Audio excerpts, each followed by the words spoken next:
দেওয়া হয়েছে।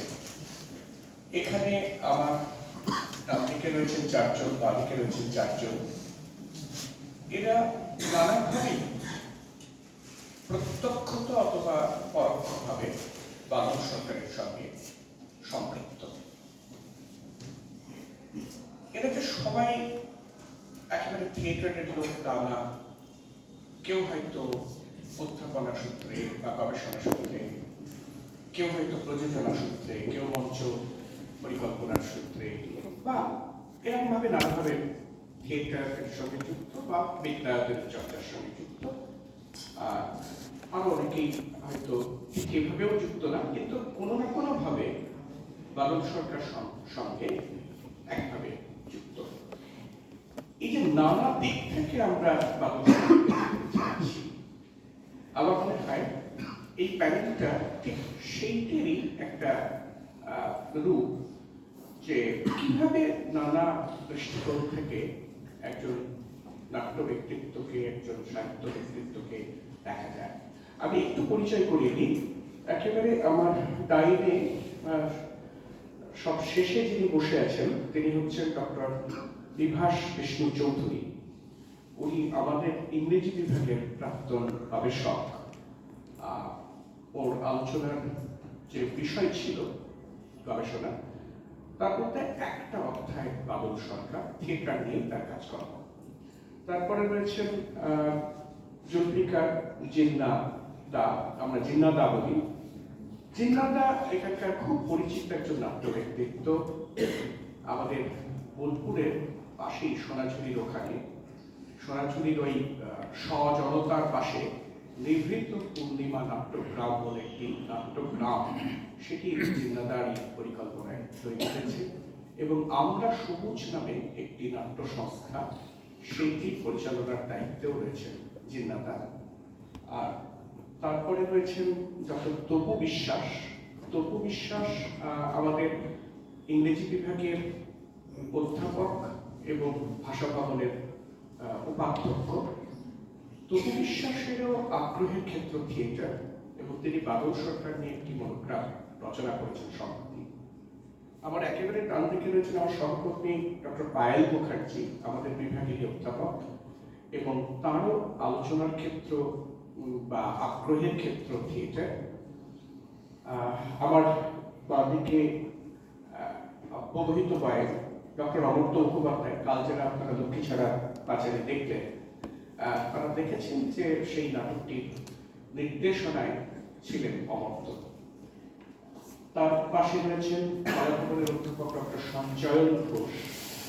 সঞ্চয়নটা কলাভবনের অধ্যাপক, বাদল সরকারের ওয়ার্কশপের প্রত্যক্ষ ছাত্র। এখানে অন্তত আমরা 3 জন রয়েছি, আমি নিজে, অহরাতি এবং সঞ্চয়নদা। তো সঞ্চয়নদার তিনিও ওইভাবে বাদল সরকারের সঙ্গে যুক্ত। তাছাড়াও আরো একটা দিক রয়েছে, সেটা আমরা আলোচনায় ক্রমে আসবো। এবং তার বাঁয়ে রয়েছেন ডক্টর রমনা বিশ্বাস, বর্তমান বিবেকানন্দ মহাবিদ্যালয়ের অধ্যাপক, এবং তিনি সাহিত্যিক হিসেবে বিশেষ পরিচিত। তিনি সেই অর্থে থিয়েটারের লোক না, কিন্তু তিনি বাদল সরকারের কে খুব কাছ থেকে দেখবার সুযোগ পেয়েছেন শান্তিনিকেতনে, যখন বাদল সরকার 1994 সালে অতিথি অধ্যাপক হিসেবে আসে। এবং একেবারে সব বাঙালি যিনি রয়েছেন আমাদের বিভাগের বর্তমান গবেষক কাজী আবু জুম্মান। জুম্মানের গবেষণাটা শুধু একটা গবেষণার কাজ শুধু নয়, এটা একেবারে জুম্মানের খুব ভিতরের একটা অ্যাটাচমেন্ট। কারণ আমি জুম্মানের বইপত্র দেখেছি, একটা বিশেষ রকম ভালো লাগা, ভালোবাসা জড়িয়ে আছে কাজের মধ্যে। জুম্মানকেও আমরা দিয়েছি। বোঝা যাচ্ছে নানা অ্যাঙ্গেলের মানুষজন নানা দিক থেকে আলোচনা করতেন। আমি প্রথমে, যেহেতু একটা বিদ্যার্থী প্রতিষ্ঠান, সেই জন্যই পায়েলকে এখানে পড়াতে হয় বাদল সরকারের নাটক। আমি প্রথমে বলি যে ওই 5-6 মিনিটের মধ্যে আমি বাদল সরকারকে যেভাবে দেখি, যেটা আমাদের আজকে মূল আলোচ্য বিষয়, সেই নিয়ে পায়েলকে দিয়ে শুরু প্রথম কথাটা। মানবদাকে অনেক ধন্যবাদ। আমি ঠিক কিভাবে দেখি, আমার যে নানাভাবে দেখতে ইচ্ছে হয়। আমি দেখি এমন একজন মানুষ যিনি প্রতিনিয়ত খুঁজে চলছিলেন এমন কোনো শিল্প ভাষা যা তার নিজস্ব হবে। তাই যখন এবং ইন্দ্রজিৎ, সারা রাত্রি, তখন অনায়াসে তার ডায়েরির পাতায় লেখা কথাগুলো, ডায়েরির পাতায় লেখা কবিতা কখনো খুব ক্লান্ত লাগছে তার, কখনো খুব কেন্দ্রচ্যুত মনে হচ্ছে নিজেকে, অনায়াসে তার নাটকের চরিত্রদেরও কথা হয়ে উঠছে। সারা রাত্রি লেখার পরে ডায়েরিতে লিখছিলেন, এটাও এবং ইন্দ্রজিতের মতো আমার, এতটা নিজস্ব, এতটা ব্যক্তিগত। এই আমি যেহেতু নানাভাবে মধ্যবিত্ততায় আক্রান্ত, তাই নানা টানাপোড়েন থাকবে এই পর্যায়ে না। কিন্তু আমি মানে তো শুধু আমি নই, এই আমি পৌঁছতে চাইবে এক বড় পরিসরে আমরা হয়ে। আমরা যদি হয়ে উঠতে হয়, প্রসেনিয়াম থেকে বেরিয়ে যদি থার্ড থিয়েটারে পৌঁছতে হয়, তাহলে নিশ্চয়ই সেটা শুধু কোনো ব্যক্তির সংগ্রাম নয়, সেটা একটা সমষ্টির সংগ্রাম হয়েও ছিল তা। বিশাখা রায়ের সঙ্গে তার ব্যক্তিগত সংযোগ পাল্টে দিচ্ছিল তার ভাবনাকে। আমরা বিশাখা রায়ের বইয়ে দেখেছি যে সেই নকশাল আন্দোলনের অভিজ্ঞতা পুলিশ যদি ধরে ফেলে কি হবে ঠিক সেইভাবে থার্ড থিয়েটারের নাটকের পথ চলে। আমার যেটা ভালো লাগার, ভালোবাসার, সেটা হচ্ছে কতটা ফ্রি হলো তাকে ছাপিয়ে আমি পৌঁছতে চাই থার্ড থিয়েটার কাদের কাছে পৌঁছো। অর্থাৎ যখন পড়ি, হ্যাঁ পড়েই জানতে হয় আমায়, যখন পড়ি যে এই থার্ড থিয়েটার দেখতে এসেছেন আদুল গা, শীর্ণ শরীর একজন, আমাদের এই পরিবেশের হিসেবে আমরা দাগিয়ে দেবো যাকে গণ্ডগ্রাম বলে, সেখানে একজনকে জিজ্ঞেস করা হয় ভোমা তার কেমন লেগেছে, তিনি বলেন ভালো। জিজ্ঞেস করা হয় বুঝতে পেরেছো, তিনি বলেন বড় লোকেরা না বুঝতে পারে আমাদের গরিবদের বুঝতে অসুবিধা হয়। আবার এক দর্শকের কথা বলতে ইচ্ছে করছে, যে দর্শক গ্রামের পর গ্রাম হেঁটে হেঁটে, কারণ থার্ড থিয়েটার যেমন অঙ্গন মঞ্চে, থার্ড থিয়েটার তেমনি 6000 দর্শকেরও সামনে পৌঁছতে পারে। তাই সে দর্শককে জিজ্ঞেস করা হচ্ছে বাদল বাবুর মাথায়ও এইরকম একটা ভাবনা গেঁথে যাচ্ছে, নানা ধরনের কথা শুনছেন তো, যে মিছিলটা বোধহয় একেবারেই শহুরে নাটক।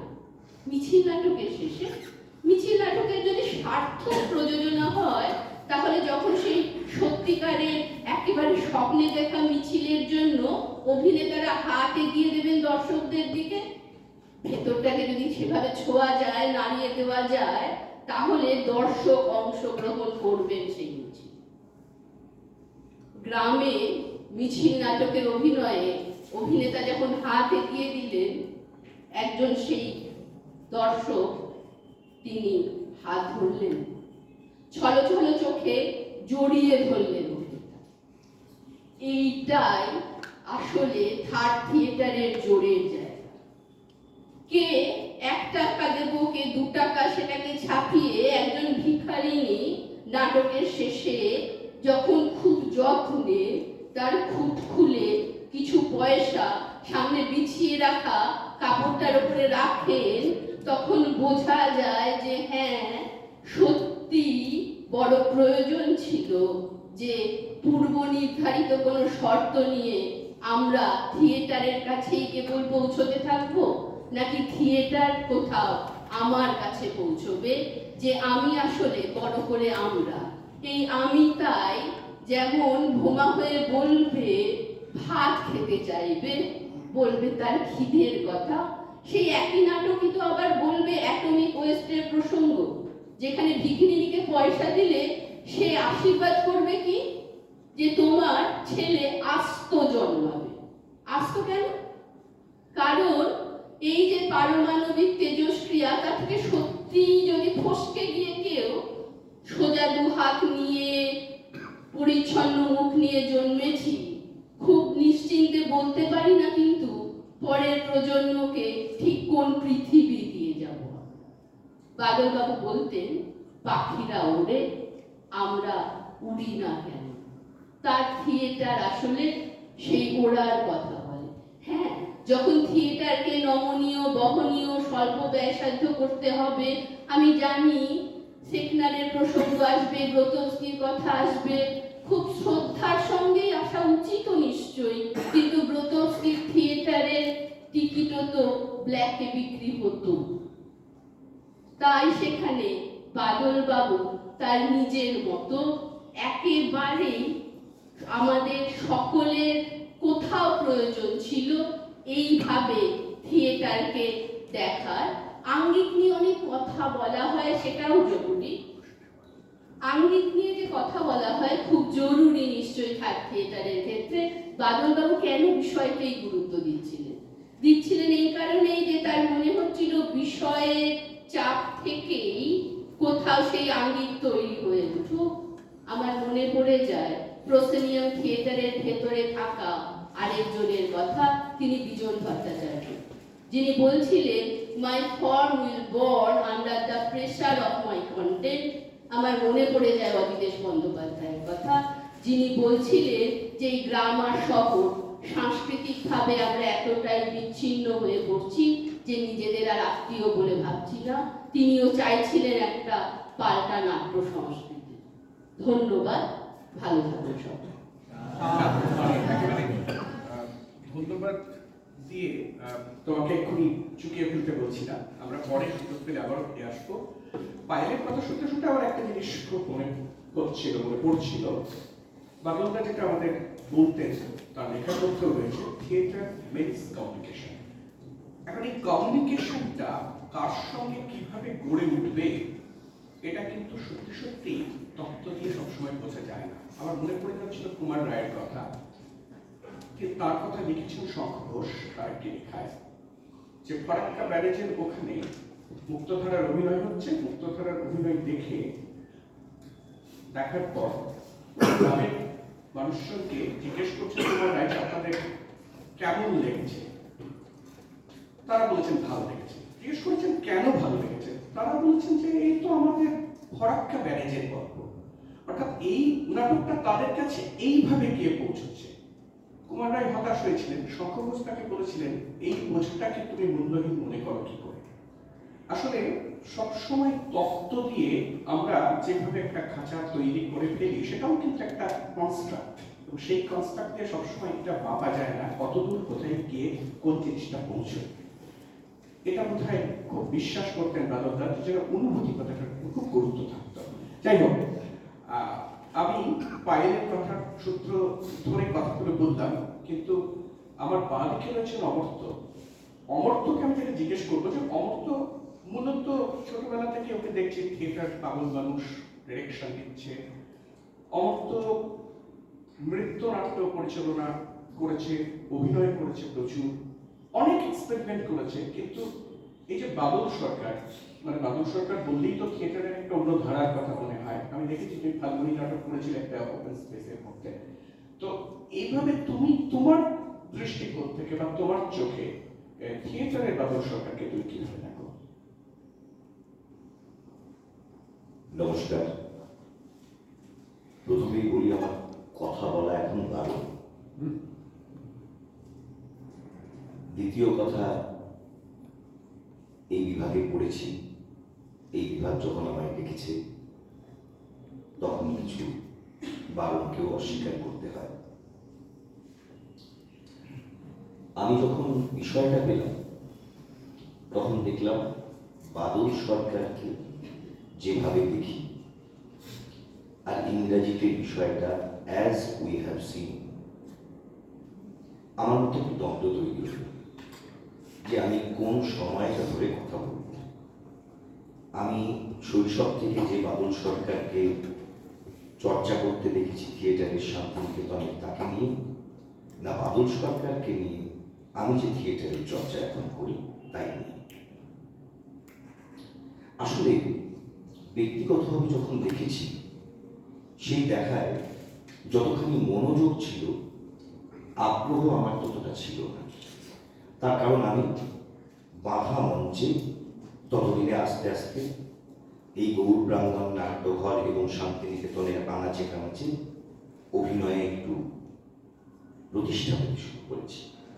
সকলে আমার পিঠ চাপড়েছেন, ফলে আমার মনে হয়েছে আমার এই ধরনের আঙ্গিকই শ্রেয়। থিয়েটার কখনো একটা স্পেস, কখনো একটা আর্ট ফর্ম।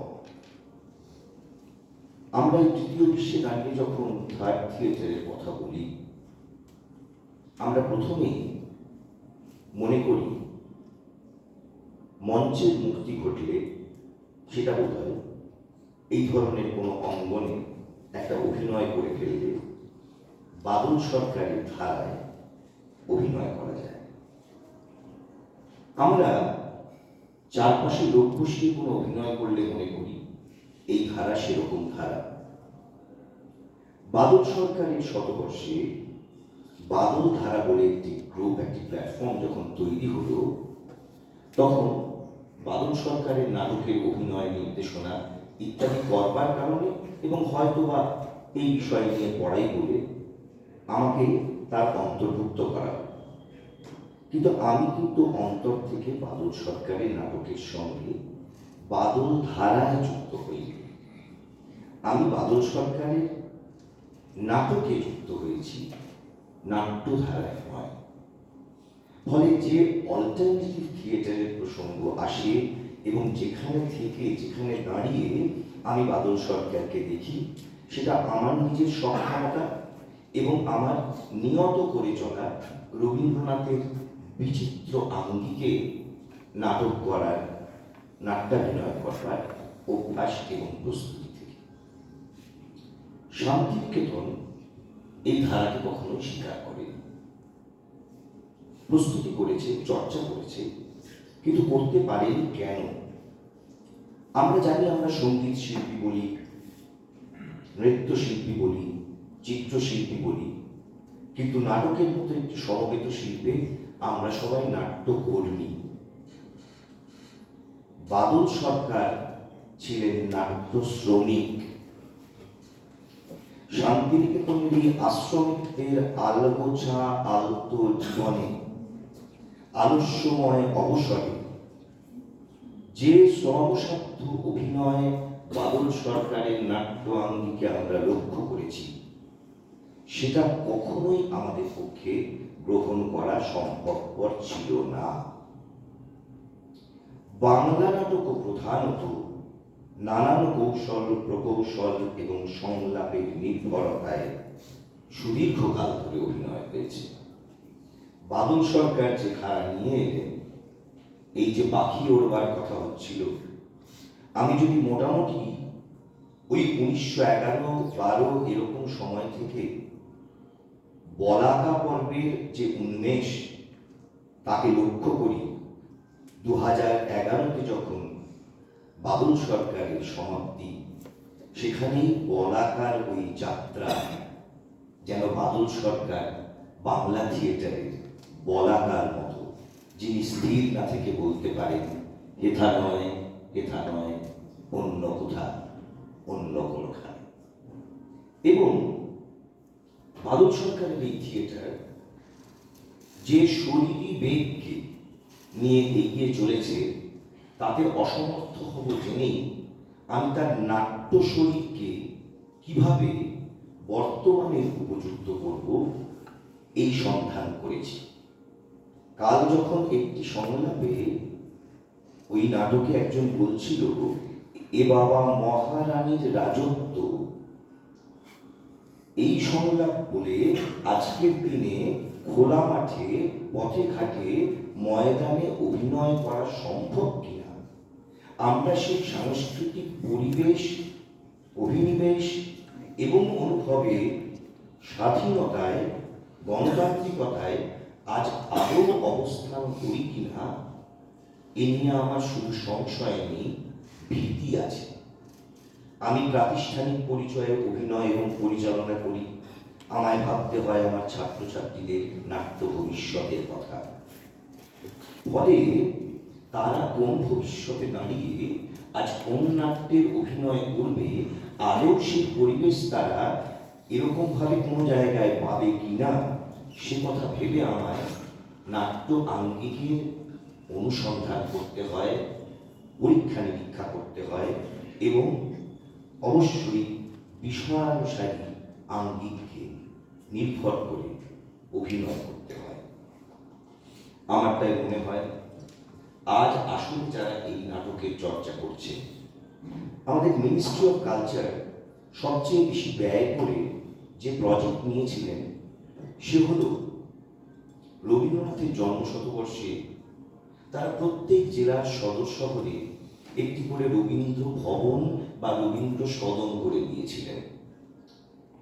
তারা কিন্তু রবীন্দ্রনাথ কোন মঞ্চের আকাঙ্ক্ষা করেছিলেন সে কথা ভাবেননি। আমি মনে করি আমাদের স্বাধীনতা পরবর্তী সংস্কৃতির চর্চায়, পরিকল্পনায়, নীতি নির্ধারণে এটা ছিল সবচেয়ে বড় ভুল। আর আজ যারা অঙ্গন নাট্যের চর্চা করেন, পথনাটকের চর্চা করেন, বাদল ধারায় চর্চা করেন, আসলে তারা আজ অনায়াসে এই মঞ্চগুলো পেতে পারেন না। এই মঞ্চগুলো নাট্য অভিনয়ের উপযুক্ত নয়।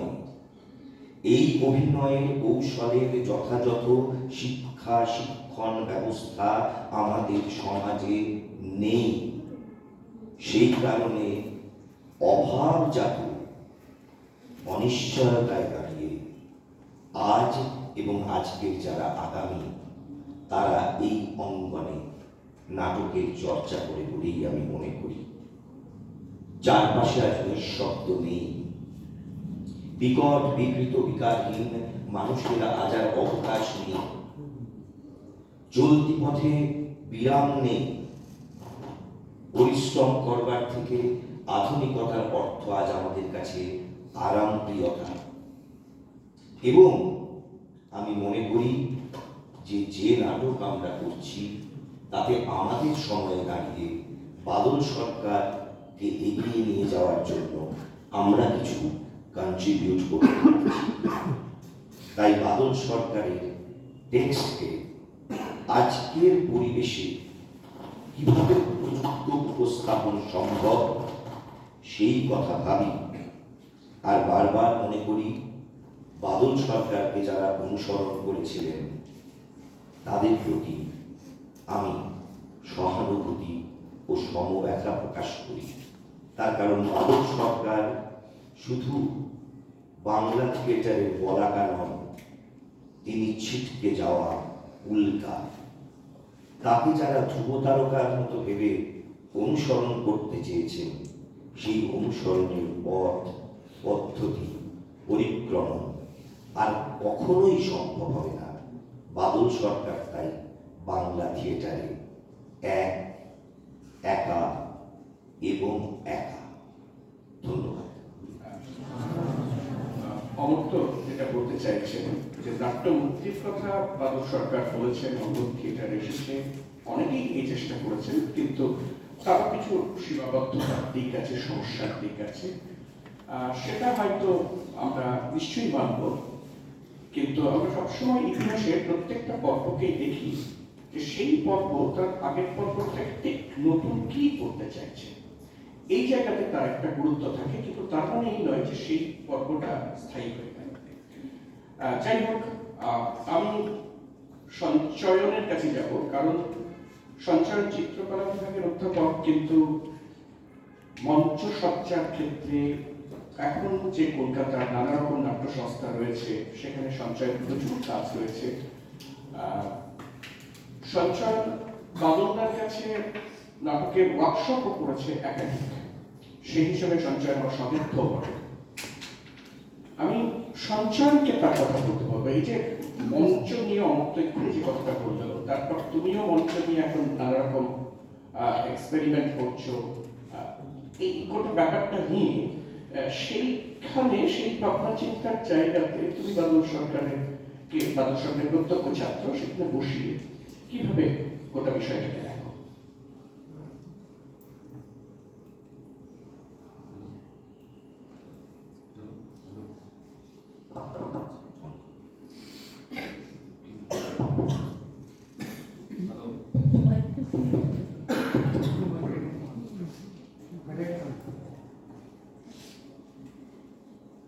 নমস্কার। আসলে বাদলদার বিষয়ে কথা বলতে গেলে আমার নিজের ব্যক্তিগত স্তর থেকে কথা বলতে হয়, যে আমি কিভাবে দেখি। সেখানে আসলে দুটো দিক আছে আর কি। এটা একটা হচ্ছে একজন শিল্পী হিসেবে আমি কিভাবে বাদলদাকে দেখছি, আর একটা হচ্ছে যে নাট্য চর্চার প্রক্রিয়ার ভিতরে আমি বাদলদাকে কিভাবে দেখছি। এবং সেটা দুটোই কোনো না কোনোভাবে দৃশ্যগত এবং প্রক্রিয়াগতভাবে আমার কাছে আসে। কিন্তু যে বিষয়টা আসলে বাদলদা সবসময় থেকে গেছে আর কি আমার চর্চার ভিতরে আর কি, সেটা মূলত শিল্পীগত চর্চার দিক থেকে আছে একটু বলবো। কারণ প্রসিডিয়ামের ভিতরে যে চর্চাটা ঘটে সেটার মধ্যে হয়তো অনেকভাবে বাদলদার অ্যাপ্রোচের অনুরণনকে আমরা দেখতে পাই, কিন্তু সেটা মূলত প্রসিডিয়ামের দৃশ্যপটের ভাবনার থেকেই আসে, যেটা একটা এক ধরনের মঞ্চ, যা ভিতরে কিছু পরিবেশনা করা হচ্ছে এবং দর্শক বাইরে বসে আছে, সেরকম একটা। এবং সেটা হয়তো কোথাও মানে সেটাতে আমি ঘুরে আসছি পরে, একটু যদি সময় থাকে না, ঠিক আছে। তো শুরুতে আমি এটা আসলে বাদলদার মানে মূলত আমার মনে হয় আমি যেভাবে বাদলদাকে দেখেছি সেটা বাদলদার নাটকের থেকে বাদলদার বর্ষা। আমি একজন মানে চিত্রকলার ছাত্র হিসেবে যেটা প্রথম, যেটা আমার সংঘাত বা বাদলদার সঙ্গে প্রথম এনকাউন্টার যদি বলি আর কি, সেটা ছিল প্রথম দিন যখন ওয়ার্কশপ করালেন কলাভবনে 1993-94 সালে আমি এসেছিলাম, শান্তিনিকেতন 2 বছর ছিলাম। তো প্রথম দিন আমরা যখন জমায়েত হলাম সবাই, তো বাদলদা একদিকে দাঁড়িয়ে আছেন আর আমরা সবাই ছাত্ররা একদিকে দাঁড়িয়ে আছি, অনেকটা এরকম সিচুয়েশন, একজন বক্তা। এবং উনি শুরুই করলেন প্রথম থেকে যে আমাদের শিক্ষা ব্যবস্থার মধ্যে যে অভিবেশকতার যে ধারা, সেটা আসলে এরকম একটা স্পেশাল রিলেশনশিপ, একজন একদিকে দাঁড়িয়ে থাকে আর বাকিরা শুনে।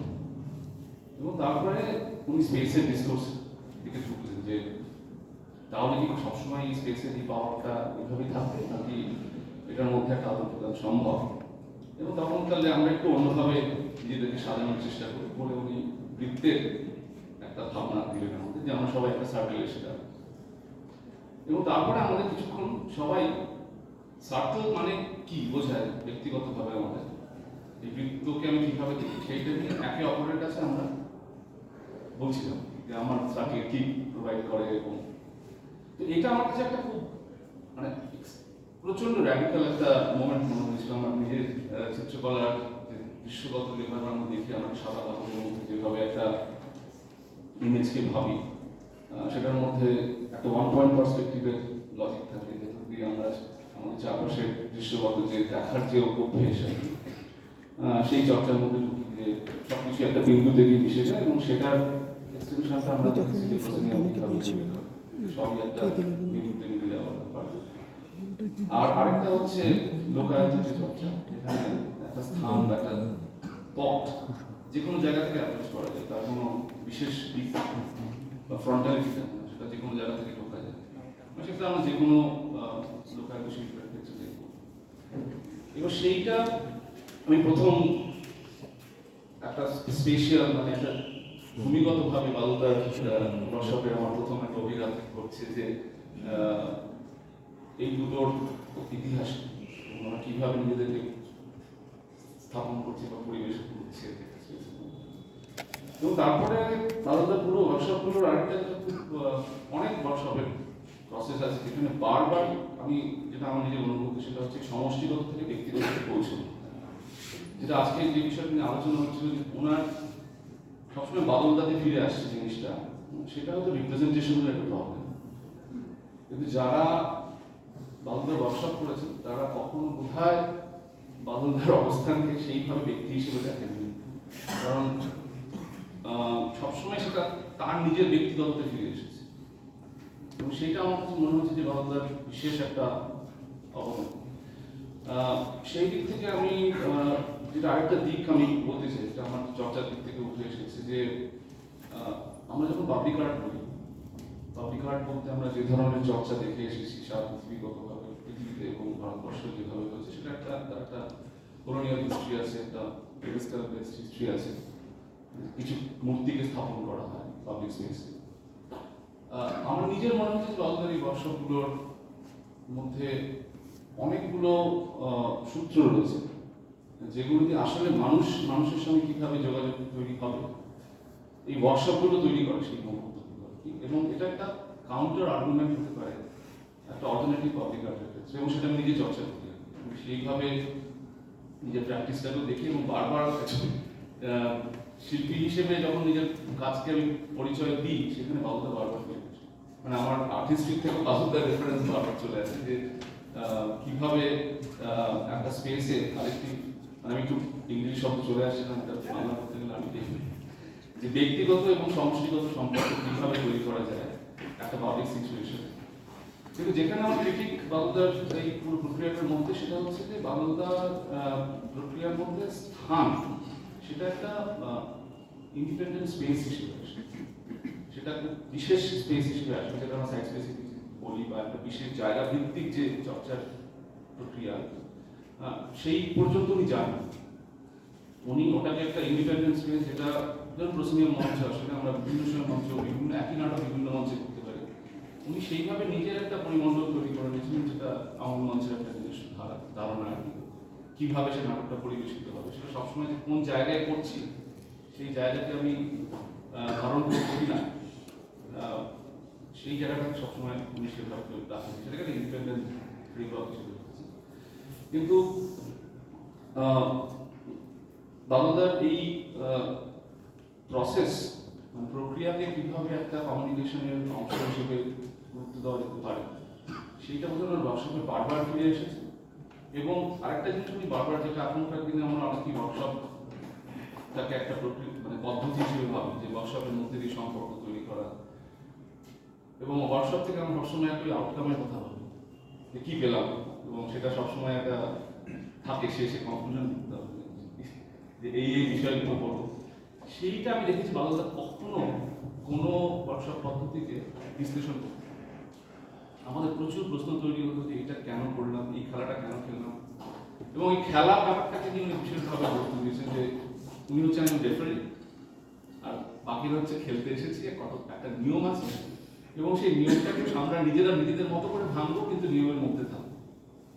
এইটা খেলা ভাঙার খেলার মতনই আর কি আমার কাছে মনে হয়, যেটা বাদলদা বারবার নিয়ে এসেছিলেন। এবং এই যে একটা ওয়ার্কশপ থেকে আমি কি পাবো সেটা বিশ্লেষণ না করে দেওয়া, সেইটা হয়তো আসলে আমাকে বিশেষভাবে অনুপ্রাণিত করেছে, সেটাকে আমার মতো করে ভেবে নেওয়া, এবং আমার মতো করে আমার নিজের চর্চার মধ্যে আমি সেটাকে কিভাবে ব্যবহার করবো, এবং তার থেকে আমি আর কোন দিকে যেতে পারি। তো এই প্রক্রিয়াগত বিষয়টাই আমাদের বাদলদার কথা ভাবতে গেলে বারবার ফিরে আসে। হ্যাঁ, মানে সঞ্চয় তোমাকে অনেক ধন্যবাদ, কেননা গতকাল একেবারে যখন সূচনা চক্রে, ঠিক সেই সময় আমি এই ওয়ার্কশপের কথা একটু বলছিলাম। আসলে বাদলদার নাটক, বাদলদার থিয়েটার, এবং এইগুলো বইপত্র পড়লে শুধু হবে না যতক্ষণ না ওয়ার্কশপটা করা যাচ্ছে। কেননা ওয়ার্কশপের ভিতর দিয়ে যেভাবে বোঝা যায় ওটা বিষয়টা এবং নাট্য দর্শনটা, সেটা কিন্তু অনেক ক্ষেত্রে সেটা লেখাই নেই।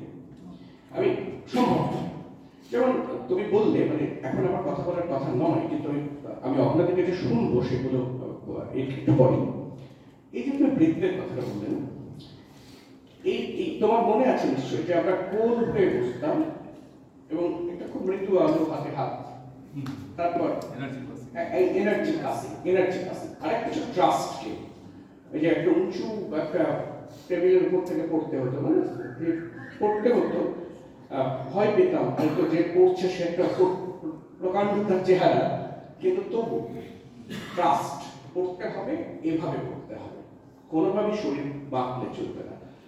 আর এই যে প্রত্যেকে আমরা ব্যক্তি, কিন্তু আসলে একটা সমষ্টির সুতোই গাঁথা, এইটার উপর খুব গুরুত্ব থাকতো। আর বৃত্ত এবং লিনিয়ার স্ট্রাকচার এই দুইয়ের মধ্যে তফাৎ কিন্তু একটা খুব বড় তফাৎ। তার কারণটা হচ্ছে যে বৃত্ত তো পরিধির বা যখন পরিধির মধ্যে আমরা থাকি তখন তো কেউ কারোর আগে পিছিয়ে নেই, কিন্তু যখনই এই যে লিনিয়ার সিস্টেমটা হয়, যেমন এই ঘরটার মধ্যেই রয়েছে যে ফার্স্ট বেঞ্চ সেকেন্ড বেঞ্চ, এটা যদি ক্লাসরুম হতো আমরা বলতাম আমরা লাস্ট বেঞ্চ, তাই তো? এইভাবে কোথায় কোনো ভ্যালু অ্যাডেড হয়ে যায়, যেটা আমি শান্তিনিকেতন শিক্ষা ভাবনার ক্ষেত্রে এইটা বারবার বলি, গাছতলাটা শুধু গাছতলা নয়, এটা একটা অন্য গুরুত্ব আছে। এনিওয়ে, এই কথাটা তুলতে বলে বলতে সুবিধে হলো আর কি। এবং আমি জানি যে মানে আমি তো একেবারেই নাটকের সেই অর্থে নাটকের লোক না, কিন্তু ওয়ার্কশপে যে জিনিসটা বুঝেছি, যেভাবে বোঝবার চেষ্টা করেছি, সেটা কিন্তু রয়ে গেছে। আমি জানি অহমদের ক্ষেত্রেও সেটা হয়েছে, যদিও আমি এক ধারে বাদিকে বলছি বলে আমাকে বামপন্থী ভাবার কারণ নেই, আমি আসবো, কিন্তু অহনাদিককে বলতে বলতে এই কারণে, কারণ সঞ্চয়নের কথা সূত্রে অহনাদির কাছে চলে আসা যায়। আর অহনাদি আমি জানি আজও এইসব মানে যে ওয়ার্কশপের নানা রকম খেলা, সেগুলোকে তার এখনকার টিচিং এর ক্ষেত্রে কোথাও কোথাও যুক্ত করে দেয়। বলে অহনাদি তুই দাও। সবাইকে নমস্কার।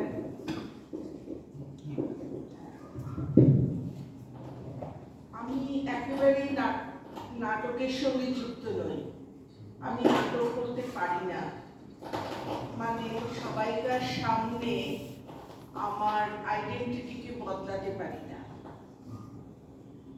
বাদলদাকে বলেছিলাম এই কথা, বাদলদার সঙ্গে আমার চায়ের দোকানে আলাপ হয়, বাদলদা আমাকে ওয়ার্কশপে আসতে বলেন, আমি প্রথমে রাজি হইনি, তারপরে উনি বলেন আমার এরকম লোকেদের সঙ্গেই কাজ করতে ভালো লাগে, আমি ওয়ার্কশপে যাই। আমি বাদল সরকারের মতো শিক্ষক দেখি, অন্তত আমার জীবনে, আমার ক্ষুদ্র অভিজ্ঞতাতে আমি বাদল সরকারকে মস্ত বড় শিক্ষক হিসেবে মনে করি। বাদলদা যেটা পারতেন সেটা হচ্ছে যে সমস্ত মানুষকে আমরা খুব সাধারণ বলে উপেক্ষা করি, সেই মানুষের মধ্যে থেকে কোনো নির্দেশ না দিয়ে তার ভেতরে সৃজনশীলতাকে বের করে আনা, এই দুর্লভ ক্ষমতার উনি অধিকারী ছিলেন। খুব সাধারণ মানুষ, কিন্তু একজন নাট্য নির্দেশক হিসেবে আমরা যেভাবে বুঝি একজন নাট্যকারকে, যে তিনি বলবেন এরকম করো ওরকম করো, তিনি কখনো বলতেন না, অথচ তার ভেতর থেকে সেরা সেরা পরিচয়টা তার তুলে আনতেন। এটা আমার কাছে খুব গুরুত্বপূর্ণ বলে মনে হয়েছে। মানুষের ভেতরে যে কল্পনা শক্তি থাকে তিনি সেটার প্রকাশ করিয়ে ছাড়তেন। দ্বিতীয় নম্বর হচ্ছে, কোনো প্রয়োজনাতেও কখনো বলতেন না কাউকে যে তোমার ভালো হয়েছে, সবসময় বলতেন হয়েছে। অর্থাৎ ভালো নয়, ভালো হওয়া নয়, মন্দ হওয়া নয়, হওয়াটা গুরুত্বপূর্ণ। এটা আমি ওনার কাছ থেকে শিখেছি, পেরেছি এটা বলছি না, আমি এটা শিখেছি। দ্বিতীয়ত, উনি অভিনয় করতে নয়, অনুভব করতে শেখাতেন এবং কোনো কোনো ধারণাকে একসঙ্গে অনুভব করতে শেখাতেন। বাদলদা বলতেন যে আমরা দেখি কিন্তু আমরা অনুভব করি না, আমরা কেবল নির্লিপ্ত ভাবে দেখে যাই। যদি আমরা অনুভব করতাম এবং একসঙ্গে অনুভব করতাম, তাহলে আমাদের চারপাশের পৃথিবী বদলে যেত। এই অনুভব শক্তিটা জাগাতে ওয়ার্কশপ করেছি 14 দিনের, 7 দিনের। অনেক সময় দেখেছি ওয়ার্কশপের শেষে কাঁদছে সবাই, কাঁদছে, কিন্তু ওয়ার্কশপটা শেষ হয়ে যাচ্ছে এটার জন্য নয়, কাঁদছে এই এই অনুভবটা তিনি করেছেন বলে। এখানে অনেক রকম কথাবার্তা হলো, শুনছিলাম। আমি কোনো তত্ত্বজ্ঞ নই, আমি একজনকে, যে কোনো মানুষকে মানুষ হিসেবে দেখতে চাই, একজন শিল্পীকেও পরিপূর্ণভাবে মানুষ হিসেবে। বাদলদার কাছে কিন্তু থাকতে পছন্দ করতাম। বাদলদার কাছে আমি বিশেষভাবে সময় চাইতাম, ওনার কোনো সময় ছিল না। উনি যখন ব্রেকফাস্ট খেতেন তখন আমি যেতাম ওনার কাছে, ওনার ওইটুকুই সময় ছিল আমার সাথে কথা বলার। তাকে আমি নানা রকম প্রশ্ন জিজ্ঞেস করতাম। উনি অনেক রকম ওয়ার্কশপ করিয়েছেন নানাভাবে, যাতে চিন্তা শক্তির বৃদ্ধি হয়, ভাবনার বৃদ্ধি হয় এবং নির্মল আনন্দের সন্ধান পাওয়া যায় এবং মানুষের সঙ্গে মানুষের সম্পর্ক তৈরি হয়। মানুষের সঙ্গে মানুষের সম্পর্ককে উনি খুব গুরুত্ব দিতেন। আর উনি কিন্তু অনেকের কথা বলতেন, ওনার ছাত্রদের কথা বলতেন, আমার থেকে অনেক বড়, জানিস তো, আমার থেকে অনেক ভালো কাজ করেছে, আমার এখন ওদের কাছে শেখার আছে। বাদল সরকার নামটা থার্ড থিয়েটারের সঙ্গে জড়িয়ে একটা নাম হয়ে উঠেছে ঠিকই, কিন্তু উনি যে কাউকে গুরুত্ব দিতেন না, এটা আমি ব্যক্তিগত স্তর থেকে বুঝতে পারিনি। এরপর আসি ব্যক্তিগত কথায়। আমি নাটক করব না, নাটক করিনি, কিন্তু একদিন আমি তারপর পড়াতে আসি কলেজে। আমি কলেজে পড়াই, গ্রামের কলেজে, এবং আমি প্রথম দেখতে পাই ছেলেদের সঙ্গে মেয়েদের একটা প্রচন্ড দূরত্ব। সেই দূরত্ব নানাবিধ কারণে, সংস্কারগত কারণে যেমন, পরিস্থিতিগত কারণেও সেই রকম। আমি কি করতে পারি ছেলে মেয়েদের সঙ্গে সম্পর্ক তৈরি করার জন্য? আর সম্পর্ক না হলে আমি যে সাহিত্য পড়াই, সেই সাহিত্যটাও তাদের প্রকৃত উপলব্ধির বিষয় হয়ে উঠবে না। তখন আমাকে আমার মতন মানে নাট্যশিল্প থেকে দূরহস্ত মানুষকে বাদল সরকারের যে ওয়ার্কশপের পদ্ধতি, সেটাকে অবলম্বন করতে হলো। এবং আমি খুবই উপকার পেলাম। ছেলে মেয়েদের সঙ্গে অসম্ভব ভালো সম্পর্ক তৈরি হলো। আমি এখনো চেষ্টা করি প্রতি বছর আমার ছাত্রছাত্রীদের মধ্যে আমি কয়েকটা খেলা, কয়েকটা ভাবনা যে ওয়ার্কশপে শিখেছিলাম সেটা করতে, 2 দিন হোক 3 দিনের হোক, আমি এটা চালাই এবং ভীষণ উপকার পাই। ভীষণ তাদের মধ্যে বন্ধুত্ব গড়ে ওঠে, নির্মল বন্ধুত্ব গড়ে ওঠে। আমাদের সঙ্গে যে এখন ব্যক্তি সম্পর্কেও যে মানুষের সঙ্গে মানুষের প্রায় নেই, মানুষ নিজের প্রয়োজন ছাড়া যে মানুষের সঙ্গে মেশে না, তার ফলে মানুষ যে স্বাভাবিক আনন্দ থেকে, বন্ধুত্বের আনন্দ থেকে, মিলনের আনন্দ থেকে অনেক দূরে সরে যায়, সেটার থেকে তারা ফের সরে আসে। তাদের মধ্যে ছেলে মানুষই জাগে, তাদের মধ্যে অহেতুক আনন্দ জাগে, তাদের মধ্যে শিল্পবোধ জাগে। আমার কাছে তখন বাদল সরকার একটা হাতিয়ার হয়ে ওঠে পড়ানোর ক্ষেত্রে, নাট্যকলার ক্ষেত্রে নয়। এইটুকুই আমার বক্তব্য। ওটাকে চেঞ্জ করে দিন। আপনাকে অনেক ধন্যবাদ, কারণ ঠিক এই কথাগুলোই খুব জরুরি বলে মনে হচ্ছিল যে ওয়ার্কশপটা শুধুমাত্র থিয়েটারের ক্ষেত্রে না, জীবনের সঙ্গে তার লগ্নতা, এই প্রশ্নটা খুব জরুরি। আমি একেবারে জিন্নাদের কাছে চলে আসছি, কারণ জিন্নাদের কাছে আমার যেটা জিজ্ঞাসা আছে, চিন্নাদা, তুমি যে থিয়েটারটা ধারা শুরু করলে, তুমি কি গোড়া থেকে এই যে করে চলেছো, নাকি এর পিছনে বাদল সরকার বা মূল থিয়েটার এগুলোর একটা ইনফ্লুয়েন্স কোথাও কাজ করছে? সেটা নিয়ে এবং সেই সূত্রে তুমি বাদল সরকার সম্পর্কে যেটুকু যা বলার।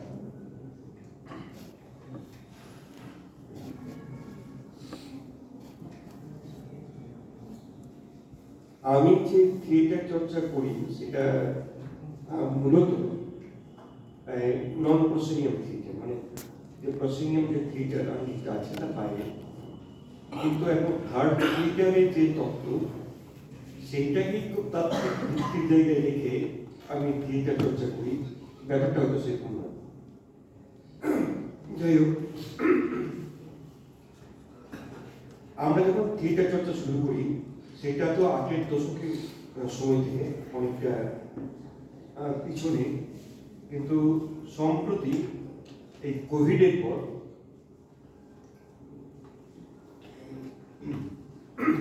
থিয়েটার দলগুলোর যে সমস্যা, অনেকে আগ্রহী হয়েছে বড় প্রসেনিয়াম মঞ্চে থিয়েটার করার যে খরচ, তার বাইরে থিয়েটারকে বাঁচিয়ে রাখার জন্য নানা রকম থিয়েটার স্পেস তৈরি করেছে। তা আমরা যে থিয়েটার স্পেস তৈরি করেছি আপনারা হয়তো জানেন অনেকে, সেটা কোভিডের অনেক আগে। ফলত প্রসেনিয়াম মঞ্চ পাওয়ার যে অর্থনৈতিক কারণ, তার যে সমস্যা, বা প্রসেনিয়াম মঞ্চে থিয়েটার করলে অন্যান্য যে সমস্যাগুলো থাকে, পর্যাপ্ত অডিয়েন্স না হওয়া, টিকিট বিক্রি না হওয়া ইত্যাদি, এই সমস্যাজনিত কারণে থার্ড থিয়েটার তাকে নেই। থার্ড থিয়েটার আসলে একটা মতাদর্শগত সরকার। কারণ বাদল সরকারের জীবনেও দেখেছি, তিনি যখন প্রসেনিয়াম মঞ্চে দারুণভাবে সফল, তখন তিনি প্রসেনিয়াম মঞ্চ ছেড়েছেন। তাহলে একটা প্রসেনিয়াম মঞ্চ পাওয়া না হওয়ার সমস্যা থেকে নয়, এখানে একটা অন্য দৃষ্টিভঙ্গি আছে। তা আমি ব্যক্তিগতভাবে সেই দৃষ্টিভঙ্গি থেকে থিয়েটারটা করি, তাহলে বোঝার থাকে যে সেই দৃষ্টিভঙ্গিটা আসলে কি। এটা বলার আগে যে সময় খুব সংক্ষিপ্ত, আমি একটা অন্য প্রসঙ্গে কথা বলি, যেটা আজকে শিরোনাম ছিল যে আমরা বাদল সরকারকে কিভাবে দেখি।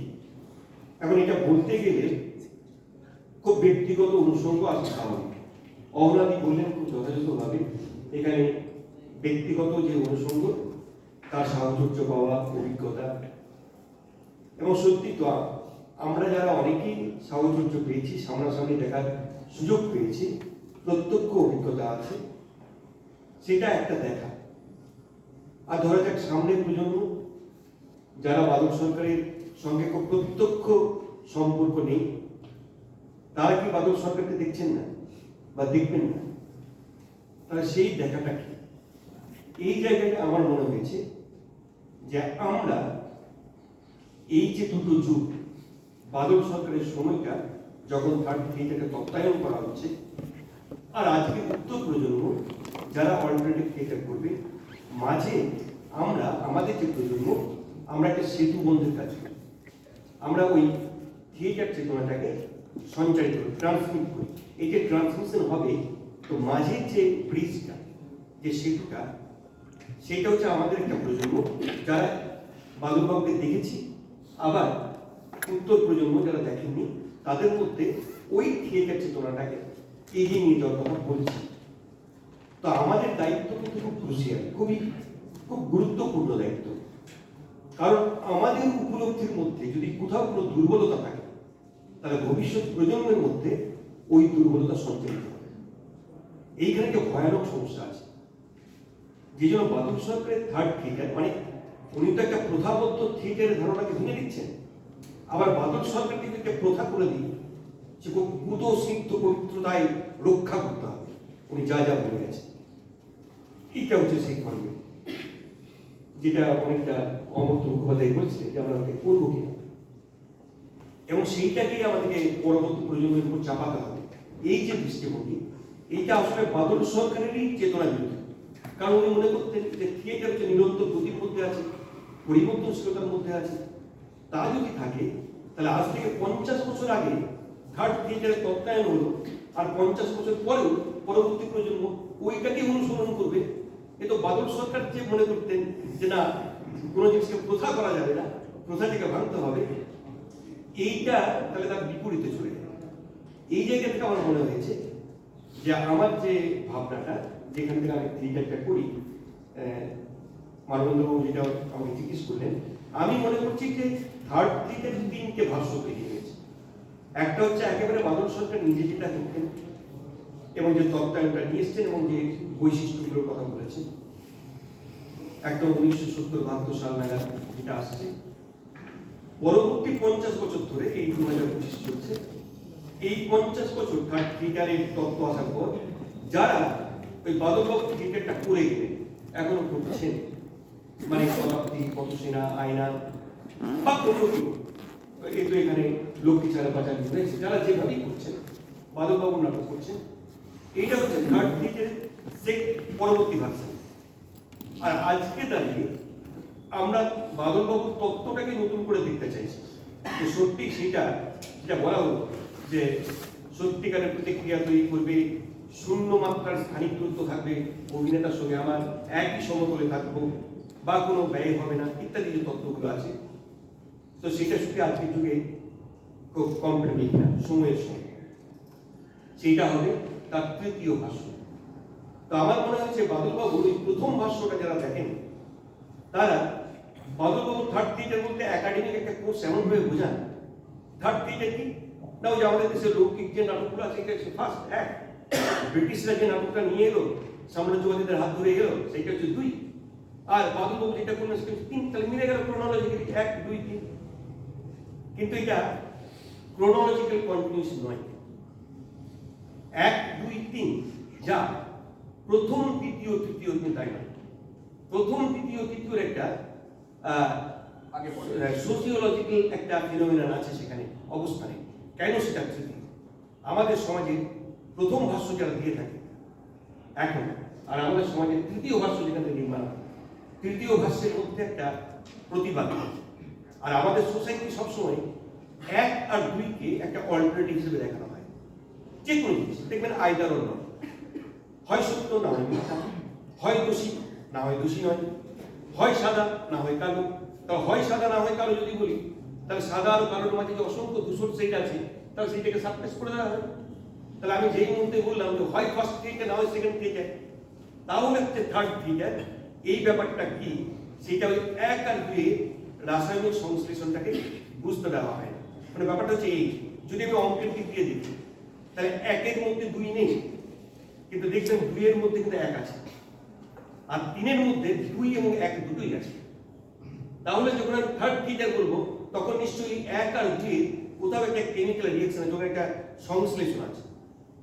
তাহলে 1 আর 2 এর রাসায়নিক সংশ্লেষণের ফলে যে তৃতীয়টা উদ্ভাসন, সেইটা আমাদেরকে বুঝতে দেওয়া হয় না। আমাদেরকে দেখা হয় 1কে নাকচ করা হয়েছে, 2কে নাকচ করা হয়েছে, নেগেট করা হয়েছে, কিন্তু কোথায় সংশ্লেষণ করা হয়েছে দেখা হয়। আমি একটা সেমিনারের অভিজ্ঞতা করি। কয়েকদিন আগে আমাদের থিয়েটার স্পেসে একটা সেমিনার হয়েছে, কয়েকজন ব্যক্তি এসেছিলেন যারা সেই সময়ে বাদলবাবুর থার্ড থিয়েটারকে দারুণভাবে সমালোচনা করেছে, খুব মানে দারুণ ক্রিটিক, হার্ড ক্রিটিক একদম। তো সমালোচনা করার কারণ কি, ওনারা সেদিন আমাদের ওই সেমিনার মঞ্চেই বললেন, আমরা সমালোচনা করেছিলাম কেন না, বাদলবাবু নিজেই বলেছিলেন যে প্রথম ফার্স্ট থিয়েটারকে নাকচ করি কারণ লোকনাট্যগুলোর মধ্যে অনেক পৌরাণিক চিন্তা চেতনা, অনেক কুসংস্কার ইত্যাদি ব্যাপার বিষয়বস্তুর মধ্যে আছে। আর সেকেন্ড থিয়েটারকে কেন নাকচ করি না, সেকেন্ড থিয়েটার করা মানে হচ্ছে সাম্রাজ্যবাদের দাসত্ব করা। তাহলে আমরা যারা মঞ্চ নাটক করছি, মানে যারা এসেছিলেন তারা বললেন প্রশ্নিয়াম থিয়েটার করছি, আমরা কি সবাই সাম্রাজ্যবাদের দাসত্ব করি যে এইভাবে উনি এটা বলবেন? কিন্তু এখানে শুধু নেগেশনটাকে দেখা হয়েছে যে উনি কোন পয়েন্টে সমালোচনা করছেন, কিন্তু কোথায় সিনথেসিস করছেন সেটাকে কিন্তু দেখা হয়নি। অর্থাৎ প্রসেনিয়াম থিয়েটারের সঙ্গে নন প্রসেনিয়াম থিয়েটারের একটা রাসায়নিক সংশ্লেষণ আছে, সেই সংশ্লেষণটা হচ্ছে তার থার্ড ভার্সন। মানে আজকে আমরা যারা থিয়েটার করি তারা এটা চায় যে এই দুটো, কারণ রাসায়নিক সংশ্লেষণ সবসময় দুটো মৌলের মধ্যে যৌগ তৈরি হবে এটা নয়। আমি কি প্রত্যাশা করছি সেটা নির্ভর করছে আমি কতটা দক্ষতার সঙ্গে সেই মৌলটি রাসায়নিক সংশ্লেষণ করিয়েছি। যদি হাইড্রোজেন আর অক্সিজেন নিয়ে আমরা বলি যে H2O মানে জল হবে, কেন H2O2 হয়ে গেলে হাইড্রোজেন পারঅক্সাইড হয়ে যেতে পারে। তা একটা জীবনের পক্ষে খুব ভালো, আর একটা তো বিষের মতো কাজ করবে। ফলত আমি পূর্ববর্তী দুটো মৌল নিয়ে যখন সংশ্লেষণ করে 3 নম্বর কিছু জন্ম দেবো, ওই 3 নম্বরটা প্রত্যাশিত ফল দিচ্ছে কিনা সেটাই হচ্ছে সৃজনশীলতার লক্ষণ, যে আমি ওইটা কিভাবে মেশাতে চাইছি। মানে আমরা যারা থার্ড ফিটার করি, সেই থার্ড ফিটারটা হচ্ছে আসলে ওই দুটোকে নেগেট করা নয়, ওই দুটোকে সংশ্লেষ করা। এটা হচ্ছে আমাদের ধন্যবাদ। মানে সমালোচনা খুব স্বাভাবিক, সব ক্ষেত্রে থাকা কম, সেটা বাদল সরকারের ক্ষেত্রেও ছিল। আমি অজিতেশ বন্দ্যোপাধ্যায়ের সমালোচনার কথা জানি, আপনারা সবাই জানেন কিরণ মৈত্রের সমালোচনা। সমালোচনা কোথাও হয়তো একটা সন্দেহ, কোথাও হয়তো এক রকমের ঔদাসীন্য, নানা রকম মনোভঙ্গি কাজ করে, কিন্তু তারপরে তিনি তার কাজটা করেছেন। কিন্তু তিনি কখনোই বলেন যে এইটাই অ্যাবসলিউট। এখন মানে যেহেতু সময় কম, তো দীঘাটার কথা শুনতে শুনতে আমার একটা কথা মনে হচ্ছিল, বিকল্প থিয়েটার, এই কথাটা খুব ব্যবহৃত হয়। এখন 1, 2 নয়, 1 নয়, 2 নয়, 3 নম্বর, এইখানে যে একটা মানে ভ্যালু কোথাও অ্যাডেড হয়ে যায়। তো বিকল্প এই শব্দটাকে কি হবে, এটা কিন্তু পজিটিভলি দেখো নাকি এটাও মনে হয় যে কেন আমারটা বিকল্প, কেন আমারটা কেন মূল নয়, তাহলে ওইটাই কেন মূল, বা ওইটাকে মূল বলে কি তোমরা মেনেই নিচ্ছ, তাহলে বাস মেন থিয়েটারের ধারাটাকে, এটা যদি খুব সংক্ষেপে বলো। তারপর এমনিতেই বিকল্প শব্দটা নিয়ে খুবই বিতর্ক আছে, তবে আমার মনে হয় যে থিয়েটার যেহেতু একটা নিরন্তর গতির মধ্যে আছে, নন প্রসেনিয়াম থিয়েটারটাও তার প্রতিদিনের কিছু একটা পরিবর্তনের নিয়মের মধ্যে আছে। আবার প্রসেনিয়াম থিয়েটারটাও সে কিন্তু প্রতিনিয়ত পরিবর্তনের মধ্যে আছে। মানে প্রসেনিয়ামটা তো একদিকে আটকে নেই, সে তো ইতালির রেনেসার যুগে প্রসেনিয়ামে আটকে নেই, প্রসেনিয়ামের ভিতরে তো অনেক বিবর্তন হয়েছে। তাহলে প্রসেনিয়ামের ভিতরে বিবর্তন হচ্ছে। আর নন প্রসেনিয়াম থিয়েটারের জন্ম কিন্তু নন প্রসেনিয়াম থেকে, সেই গ্রিক নাটকের যদি কথা দেখি তাহলে কিন্তু খোলা আকাশের নিচেই জন্ম। ফলে সেই নন প্রসেনিয়াম আর আজকের নন প্রসেনিয়াম, তাহলে সেখানে পরিবর্তন হচ্ছে। পরিবর্তনের নিয়ম হচ্ছে, এটা হেগেলের কথা, আমার না, যে quantitative change leads to qualitative change. পরিমাণগত পরিবর্তনটা গুণগত পরিবর্তনকে ত্বরান্বিত করে। তাহলে প্রসেনিয়াম মঞ্চের মধ্যে প্রতিদিন যে পরিমাণগত পরিবর্তন হয়ে যাচ্ছে, প্রথমে তো ওই ব্ল্যাক কার্টেনগুলো দেওয়া হতো না, এটা তো কেউ একটা সময় গোটা মঞ্চটাকে কালো করেছে, তার পিছনে নিশ্চয়ই কারণ আছে। তাহলে প্রসেনিয়াম মঞ্চে পরিমাণগত পরিবর্তনটা চলছে, কিন্তু কোনো গুণগত পরিবর্তনকে ত্বরান্বিত করছে না দীর্ঘদিন ধরে। আবার নন প্রসেনিয়াম মঞ্চের মধ্যেও পরিমাণগত পরিবর্তনটা হচ্ছে, কিন্তু গুণগত পরিবর্তনকে ত্বরান্বিত করছে না। যে বাকে পরিমাণগত পরিবর্তনটা এসে অনিবার্যভাবে একটা গুণগত পরিবর্তনকে ত্বরান্বিত করবে, সেইটাকে তখন বিকল্প বলা হচ্ছে, সেই কারণটাকে বিকল্প বলা হচ্ছে। জলটা ফুটছে, ফুটতে ফুটতে 100 ডিগ্রি সেন্টিগ্রেডে গেলে ওটা তরল থেকে বাষ্পে পরিণত হচ্ছে, এই মুহূর্তে গুণগত পরিবর্তন হচ্ছে। এই মুহূর্তে গুণগত পরিবর্তনটা হচ্ছে, সেই মুহূর্তে ওইটা একটা অল্টারনেটিভ হচ্ছে। পরিবর্তন মানে অল্টারনেটিভ না, কোনো একটা বিশেষ ফেজে এসে সেটা কোয়ালিটেটিভ চেঞ্জ। বেশ, আমরা মানে বিভাসের কাছে যাব, তার কারণ বিভাস শুধু থিয়েটার নিয়ে গবেষণা করেছে তাই নয়, বিভাস নিজেও নাটক করে, অভিনয় করে, সেলিম আলদিনের নাটকের সঙ্গেও সে পরিচিত। ফলে আমি বিভাসকেই বলবো যে তোমার দৃষ্টিতে অবশ্যই তুমি লিখতে দেখো।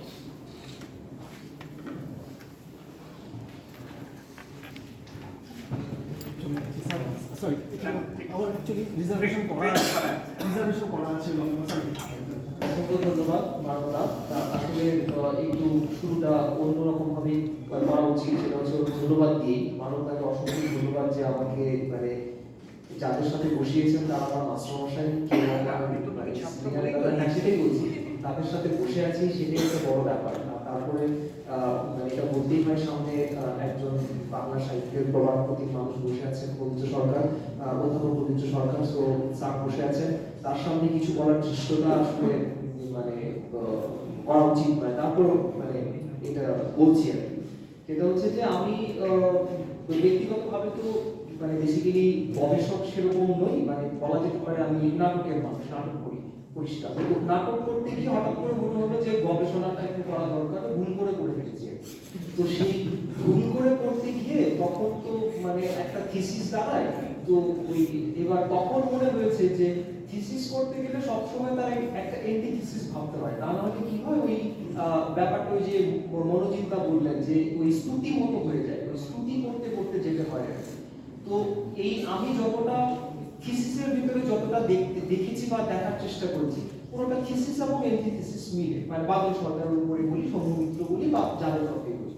তো সেক্ষেত্রে আমি যেহেতু নাটকের মানুষ, সেক্ষেত্রে আমি একদম নাট্য শরীর নিয়ে কথা বলতে চাই, মানে তার পারফরমেন্স অ্যাঙ্গেল নিয়ে কথা বলতে চাই, কারণ আমি সাহিত্যের মানুষ নই। তো সেক্ষেত্রে যা শুরু করি এরকম করে যে যেমন ধরুন এন্টিথিসিসের মতো করেই বলছি, যেমন স্যার কালকে বলছিলেন যে বলতে গিয়ে সেলিম আহমেদের কথা একবার বললেন যে সেলিম আহমেদের কথা খুব ইম্পর্টেন্ট। সেটা হচ্ছে যেমন ধরুন আমাদের মানে কেন প্রয়োজন এন্টিথিসিসটা, সেটা হচ্ছে এরকম জাস্ট একটা ছোট এক্সাম্পল দিই। সেটা হচ্ছে পুরো 20 শতকের আমরা যদি থিয়েটার হিস্ট্রি দেখি, যারা হিস্টোরিয়ান হিস্ট্রি লিখছেন, আমরা খুব পরিষ্কার দেখতে পাবো যে তারা বলছেন বাংলা থিয়েটারের ইতিহাস 300 বছর, বা বাংলা নাটকের ইতিহাস 200 বছর, বা বাংলা পাবলিক থিয়েটারের ইতিহাস 200 বছর। এর কিন্তু কোনো এন্টিথিসিস নেই, কোনো রকম কোনো অল্টারনেটিভ গল্প বা কিছু আমরা হিস্টোরিয়ানদের মধ্যে পাই না। প্রথম সেলিম আহমেদ এটার প্রতিবাদ করলেন, আমরা বাংলাদেশে যদি দেখি, তারা এটাকে নতুন ভাবে বলার চেষ্টা করলেন, নতুন রকম ভাবে বলার চেষ্টা করলেন, এবং সেটা খুব অ্যারোগেন্টলি এবং খুব মানে বোল্ডলি বলার চেষ্টা করলেন। এবং তারপরে আপনারা ভালো করে খেয়াল করে দেবেন, 21 শতাব্দীতে এসে শুরুর দিকে যেই বইগুলো বেরোচ্ছে, যেই পুরনো বইগুলো নতুন সংস্করণ বেরোচ্ছে, তখন কিন্তু কথা পাল্টে যাচ্ছে। এভাবে কিন্তু বলছে না যে বাংলা নাটকের ইতিহাস 300 বছর, তারা কিন্তু বলছে যে বাংলা নাটকের যেটা আমরা ইউরোপিয়ান উপনিবেশ থেকে পাচ্ছি তার জন্ম 300 বছর। কারণ সেলিম আহমেদের একটা ছোট্ট কথা আছে, সেটা হচ্ছে যে মানে আমি যেহেতু সেলিম আহমেদ নিয়ে কাজ করি বা রবীন্দ্রনাথের নাটক নিয়ে কাজ করি, তাই এই দুটোর মধ্যেই থাকবো। সেটা হচ্ছে যে সেলিম আহমেদ স্যার বলতেন এক সময় যে মানে ব্রিটিশ আসার আগে আমরা কি রাইস খেতাম না, ব্রিটিশ আসলো বললো এটাকে রাইস বলে, তারপর আমি রাইস খেতে শুরু করলাম, ব্যাপারটা তো তা নয়, আমি তো তার আগে ভাত খেতাম না। তাহলে তো আমি ব্রিটিশ আসলো আমাকে রাইস বললো আমি খেলাম, তা নয়। ঠিক থিয়েটার তো তাই, ব্রিটিশ এসে বললো এটাকে আমি থিয়েটার বলি, তাহলে এরকম কি কোনো বস্তু আমাদের ছিল না? অবশ্যই ছিল। তো সেগুলো কি, সেগুলো সার্চ করতে গিয়ে সেলিম আহমেদের কাজ, নাসিরুদ্দিন ইউসুফ বাচ্চুর কাজ, সেগুলো আপনারা জানেন, সেগুলো নিয়ে নতুন করে বলার কিছু নেই। কিন্তু আমার বলার কথাটার জায়গায় এরকম যে এই যে মানে আঙ্গিকগত বিষয় নিয়ে কথা, সেটা হচ্ছে যে মানে আমরা যখন দেখেছি বাদল সরকার বলি, সৌম্যমিত্র বলি, উৎপল দত্ত বলি বা অজিতেশ বলি, আমাদের বাংলার এই চারজনই তো মোটামুটি মানে মহারথী মানুষ, তাদের কথা যখনই আমরা বলতে গেছি বা তাদের নাটক নিয়ে আমি যখন চর্চা করতে গেছি আমার পিএইচডির সময়, যাদেরকে বলেছি আমি বাদল সরকার নিয়ে কি জানতে পারবো, আমি তো বাদল সরকার দেখিনি, আমার সৌভাগ্য হয়নি, আপনাদের মতো ওয়ার্কশপ করার সৌভাগ্য হয়নি, তার নাটক দেখারও সৌভাগ্য হয়নি। আমাকে বললো যে তুমি এক কাজ করো বাবু, তুমি নাট্যশোতে যাও, নাট্যশোতে অনেকে অনেক কিছু লিখেছে, ওখানে তুমি পেয়ে যাবে। গেলাম নাট্যশোতে। এবার নাট্যশোতে গিয়ে আমি অনেক কিছু রিভিউ দেখতে শুরু করলাম যে বাদল সরকারের নাটক নিয়ে তারা রিভিউ করেছেন। It's very pathetic. মানে আমি একটা নাটকের মানুষ, তো আমি যখন দেখবো আমার একটা পারফরমেন্স নিয়ে আমি যখন কাজ করবো, তখন পারফরমেন্স নিয়ে কাজ করতে গেলে আমি তো পারফরমেন্স, আমার কাজটা যখন পারফরমেন্স নিয়ে, প্লে টেক্সট নিয়ে না, পারফরমেন্স টেক্সট নিয়ে। সো পারফরমেন্স টেক্সট নিয়ে যখনই রিভিউ লিখছে, প্রথম 5 লাইন হয়তো নাটক নিয়ে দুটো কথা, এই নাটকের অভিনয়টা এরকম, লাইটটা তাপস সেন করেছেন, এরকম কথা বলেই চলে গেলেন ওই নাটকের সাহিত্য নিয়ে কথা। এবার মানে এটা হয়েছে বাংলা নাটকের ক্ষেত্রে, মানে এটা আমাদের দুর্ভাগ্য বাংলা নাটকের, যারা বাংলা নাটক নিয়ে, আই এম সরি মানে এটা অন্যভাবে নেবেন না, যারা বাংলা নাট্য নিয়ে রিভিউ করেছেন, তারা সবাই সাহিত্যের মানুষ অলমোস্ট, সেটা ইংরেজি সাহিত্য বলি বাংলা সাহিত্য বলি, কারণ তাদের মানে এক্সপার্টিসটা সাহিত্যের উপরে। তো সুতরাং তারা যখন রিভিউ করেছে সাহিত্য নিয়ে কথা বলার স্বাভাবিক ব্যাপার। আমাদের দুর্ভাগ্য সৌম্যমিত্রের নাটক নিয়ে উৎপল দত্ত কথা বলেনি, আমাদের দুর্ভাগ্য উৎপল দত্ত বাদল সরকারের নাটক নিয়ে কথা বলেছেন নিশ্চয়ই, কিন্তু সেটা একদম রিভিউ করে, যেভাবে একটা রিভিউ করা উচিত একটা প্রোডাকশনের, হয়তো ওভারঅল বললেন বাদল সরকারের নাটকটা এরকম বা এরকম, কিন্তু মানে একটা রিভিউয়ের মতো আমি যখন থিয়েটার দিয়ে করতে বাদল সরকারকে দেখতে যাবো, বাদল সরকারকে আমি ভিজুয়াল করতে যাবো, তখন আমি কি দেখবো? আমি তো একটা ভিজুয়াল চাই, আমি দেখিনি না বাদল সরকার। তো সেরকম কোনো ভিজুয়াল কিন্তু কোনো রিভিউতে আমরা পাই না। ইভেন মানে আই এম ভেরি সরি, মানে আমি যখন আনন্দলাল স্যারের একজন অত্যন্ত বড় রিভিউয়ার এবং ক্রিটিক, থিয়েটার ক্রিটিক আপনারা জানেন, ইভেন আনন্দলাল স্যারের আমি যখন রাজা নিয়ে রবীন্দ্রনাথের চ্যাপ্টারে যখন রাজা নিয়ে তার রিভিউ দেখছি, উনি যখন রতন ধিয়ামের রিভিউ করছেন, রতন ধিয়ামের রাজা প্রোডাকশনের, উনি কিন্তু প্রথমে ওই দুটো লাইন বললেন, রতন ধিয়ামের দুটো কথা বললেন, রতন ধিয়ামের কাজ নিয়ে দুটো কথা বললেন, তারপর চলে গেলেন রবীন্দ্রনাথের রাজার নাটকের রিভিউ, টেক্সটের রিভিউ। মানে আই এম ভেরি সরি, মানে আমি এখন ছোট মানুষকে বড় কথা বলছি, কিন্তু এটা হয়, বাংলা নাটকের ক্ষেত্রে এটা কিন্তু হয়েছে। সো এটা একটা মানে দিক, মানে থিসিসের আরেকটা কথা আমি জাস্ট শুধু বলি, সেটা হচ্ছে যে বাদল সরকারের নাটকের সাথে আমার নাট্য শরীরের কোনো সম্পর্ক নেই। আমি বাদল সরকারের নাটক নিয়ে কোনো কাজও করি না, কিছুই করি না। তো অমর্ত্যতার কথা আমি বলতে চাই, সেটা হচ্ছে যে আজকের দিনে মানে সত্যি ভাবা উচিত যে বাদল সরকারকে আমি কিভাবে করব, বাদল সরকার কিভাবে কি করেছেন বা তার সময় উনি কি বলেছেন, কিন্তু তার সময়ের চাহিদা, তার সময়ের মতো করে উনি যেটা মনে হয়েছে সেটা উনি বলেছেন এবং উনি করেছেন, এটা তার সময়ের দরকার। কিন্তু আমার সময় দাঁড়িয়ে আমি বাদল সরকারকে কিভাবে দেখবো, এটাই মনে হয় হওয়া উচিত, এটা আমার মনে হয়। আর একটা কথা জাস্ট ছোট্ট করে শেষ করা, সেটা হচ্ছে যে মানে ওই মনোজিৎ দা বলছিলেন যে কথাটা ফ্রি থিয়েটারের কথা, যে এই ফ্রি থিয়েটার বাদল সরকার কেন বলেছেন, কি কারণে বলেছেন জানি না। এটা হচ্ছে যে কিন্তু আমি মনে করি, আমি জাস্ট এটা দিয়ে বলছি, একটু আগে বলছিলেন মানবদা যে ওই নাট্যকর্মী, মানবদা বললেন, বাংলা বললেন নাট্যকর্মী বা নাট্য শ্রমিক। আমার কথা হচ্ছে বাদল সরকার যখন বলছেন যে থার্ড থিয়েটারটা যতক্ষণ পর্যন্ত শিল্প না হয়ে উঠছে ততক্ষণ পর্যন্ত এটা কোনো শিল্পীর গুণ থাকছে না, এরকম কিছু থাকছে না। কিন্তু আমার কাছে এটাই মনে হয় শিল্প তখনই হয়ে ওঠে যখন সেটা শিল্পী করে, কর্মী নয়। সো কর্মী যদি কোনো কাজ করে সেটা শিল্প হয় না, সেটা কর্মই হয়। সো শিল্প আর কর্মের মধ্যে একটা ছোট্ট ফারাক, সুতোর মতো ফারাক থাকলেও আমার মনে হয় আছে। সো আমার মনে হয় যতক্ষণ পর্যন্ত আমরা শিল্পী না হবো, নাটকের মানুষজন, এটা হয়তো অনেক দ্বন্দ্ব থাকতে পারে এই কথা নিয়ে, কিন্তু আমার নিশ্চয়ই দ্বন্দ্ব থাকতে পারে। তো এই যতক্ষণ পর্যন্ত আমরা শিল্পী না হবো বা নিজেদেরকে শিল্পী না মনে করবো, যেমন আমি কথার কথা বলছি, সঞ্চয়দার কথা শুরুতেই বললেন যে একজন শিল্পী হিসেবে আমার মতামত, উনি কিন্তু শিল্পী হিসেবেই বলছেন, কিন্তু আমি বলছি আমাকে বলতে হচ্ছে একজন নাট্যকর্মী হিসেবে। কেন ভাই, মানে এটা কেন, এই পার্সপেক্টিভটা কেন? মানে আমিও তো নাট্য শিল্প নিয়ে কাজ করছি, অলমোস্ট 3 মাস নিয়ে কাজ করছি। আমি এটা বলছিলাম যে মানুষগুলো কথা উনি বলতে চান তাদের কর্মের মধ্যে খাম ছড়া শ্রমটা থাকে। উনি শিল্পে ওই কর্মকে উন্নীত করে ওই শ্রম দিয়ে শিল্পটা করেন, তাই উনি শিল্পী বা কর্মী নন, উনি আমার দৃষ্টিতে নাট্য শ্রমিক। না আমি সেটাই বললাম, ওনার ওই থার্ড থিয়েটার নিয়ে উনি যেটা বলছেন সেই প্রেক্ষিতে কথাটা বললাম। থার্ড থিয়েটার শিল্প হয়ে উঠতে গেলে, মানে শিল্প হয়ে না উঠলে ওটাকে মানে শিল্পী তো গুণটা থাকবে না, সেই কারণেই বললাম কথাটা, উদাহরণটা সেই কারণে আনলাম আসলে। তো আমি মনে করি যে ফ্রি থিয়েটার আমি করব না, কারণ হচ্ছে যে চিত্রশিল্পীরা চিত্র করে তার at the end of the day তার ছবিটা বিক্রি করতে হয়, তা নাহলে তার পেট চলে না, এটা পরিষ্কার কথা। যে সাহিত্যিক নাটক লেখেন বা যে সাহিত্যিক উপন্যাস লেখেন বা বই লেখেন, তাকে সেটা বিক্রি করতে হয় কি না? মানে অবশ্যই করতে হয়, বা করেন তিনি, তার পাবলিশার আছে, তার অনেক কিছু আছে, নাটকেও সবকিছু আছে, পাবলিশার আছে, প্রোডাকশন ম্যানেজার আছে, এভরিথিং আছে। সো আমাদেরটাও মানে সেলেবল প্রোডাক্ট হিসেবেও বিক্রি করতে হয়। এটাতে হয়তো অনেক ধরনের মানে কনফিউশন চলে আসবে যখন সেলেবল প্রোডাক্ট বলছি, এখানে বুর্জুয়া গল্প চলে আসবে, নানা গল্প চলে আসবে। কিন্তু বিষয়টা এরকম না, সহজভাবে দেখলে সহজভাবে দেখতে হয় যে আমি যখন থিয়েটারটা করবো তখন তো আমি একটা শিল্প তৈরি করছি, সেই শিল্পটা মানুষের কাছে যখন যাবে তখন তার তো একটা মানে আমার তো একটা মানে কি আসতে হবে, মানে শিল্পের একটা দাম আসতে হবে, যেটা আমাদের বাংলা নাট্যে কিন্তু ছিল। আমরা যে বাংলা নাট্য পালা গানের কথা বলি, কীর্তনের কথা বলি, যারা কীর্তনিয়া, যারা পালা গান যারা গায়েন, তারা যখন কোথাও অভিনয় করতে যান তারা কিন্তু তারা যান না, তারা পয়সা নিয়েই যান। তো যাই হোক, এই ফ্রি থিয়েটারের কথা যেটা বলছি, একটা কথা বলি, যে কোনো জিনিস সেলেবল করলে আমরা দেওয়াল থেকে বেরিয়ে যাই, দোকান থেকে মেলায় যাই, মন্দির থেকে কুম্ভে যাই। নিশ্চয়ই আমরা নাটকের ক্ষেত্রেও সেই লক্ষ্যই করব, কিন্তু আমাদের চারপাশের সঙ্গে কি করে যুক্ত করতে পারবো, আমাদের এখন সেই লড়াইটা করতে হবে। তার কারণ এটাও তো ঠিক যে আমাদের অডিটোরিয়ামগুলোয় এখন 40, 50, 70, 80 জন লোক হয়। ফলে মনে রাখতে হবে আমরা কিন্তু একটা আঞ্চলিক চিন্তাকে আন্তর্জাতিক করতে চাইছি না, বিশ্ব বাংলায় আজ আন্তর্জাতিকতাকে আমার এই বাংলার পরিধির মধ্যে আনছি। আসলে সবটাই চলে সোশ্যাল কমিউনিকেশনের ওপর, এবং আজকের শিল্প ওইখানে আর্ট আর ইন্ডাস্ট্রির কনফ্লিক্ট নিয়ে এত কাল ধরে চলছে। বাদলবাবু কিন্তু এই ইন্ডাস্ট্রির বাইরে বেরিয়ে আসতে চান, এবং তিনি নিজে ইনস্টিটিউশন।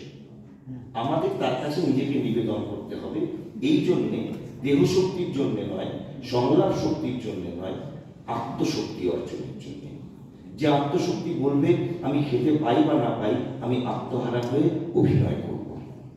হ্যাঁ, মানে একেবারেই এই অমর্ত্য যেটা বলতে চাইছে সেটাই, মানে বাণিজ্যাভিলাষ এই যে সেই একেবারে পেশাদারী থিয়েটারের যুগ যখন এলো তখন থেকে বাংলার ইতিহাসের দিকে ছিল, তো সেই জায়গা থেকে একটা বেরোনোর কথা বলা হয়েছে কেমন, কিন্তু মানে ফ্রি ব্যাপারটা ওরকম নয় যে আচ্ছা তুমি বলতে ধরো প্রসমিয়াম থিয়েটারের কথা, মানে প্রখ্যাত যে নাট্য সংস্থা যারা এখন খ্যাতনামা অভিনেতা অভিনেত্রী, তারাও কিন্তু অনেকেই তাদের সাক্ষাৎকারে বলেছেন যে আমরা যখন বহুরূপীতে গেলাম, আমরা যখন ওই এরকম বড় বড় প্রতিষ্ঠানে গেলাম, তখন আমরাও গিয়ে স্টেজ ছাপ দিতাম।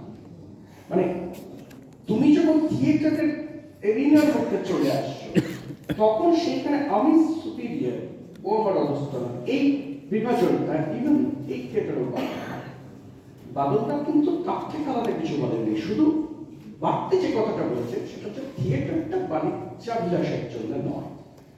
আমরা যেটা করতাম এখানে থিয়েটার হতো, আমরা একটা চাদর চার কোনায় চারটে ধরে নিয়ে যেতাম, এবং সেখানে যে যেমন পারতেন দিতে, সেগুলো নিয়ে আমরা চকমুড়ি খেতাম, এসব হতো। আমার একটা প্রশ্ন আছে, ছোট্ট একটা প্রশ্ন, এটা হচ্ছে যে একটা নাটকের মানুষ হিসেবে প্রশ্ন বা নাটকের ছেলে হিসেবে প্রশ্ন। সেই যে মানে আমি এটা খুব ভালো লাগে শুনতে এবং বলতে, ডেফিনেটলি, যে আমি নাটক করার পর চাদর বিছালাম, ওখান থেকে যা পেলাম তাই দিয়ে আমি চকপুরি খেলাম, চকপুরি দিয়ে আমার পেট চলবে না আমার সংসার চলবে, মানে এটা যদি বলি just let me finish please. এটা হচ্ছে যে আমি একজন পরিষ্কার নাটকের মানুষ, আমি নাটক করে খাই, পরিষ্কার কথা বুঝে। আমি এক মিনিট শেষ করে দাদা, আমি শেষ করে দেবো। সেটা হচ্ছে যে আমার কোনো মানে চাকরি এটা কোনো দুর্ভাগ্য নয়, কিন্তু আমি চাকরি করি না, এটা আমার মানে কি বলবো এটাকে, যে এটা আমার প্রতিজ্ঞা, I will not do that.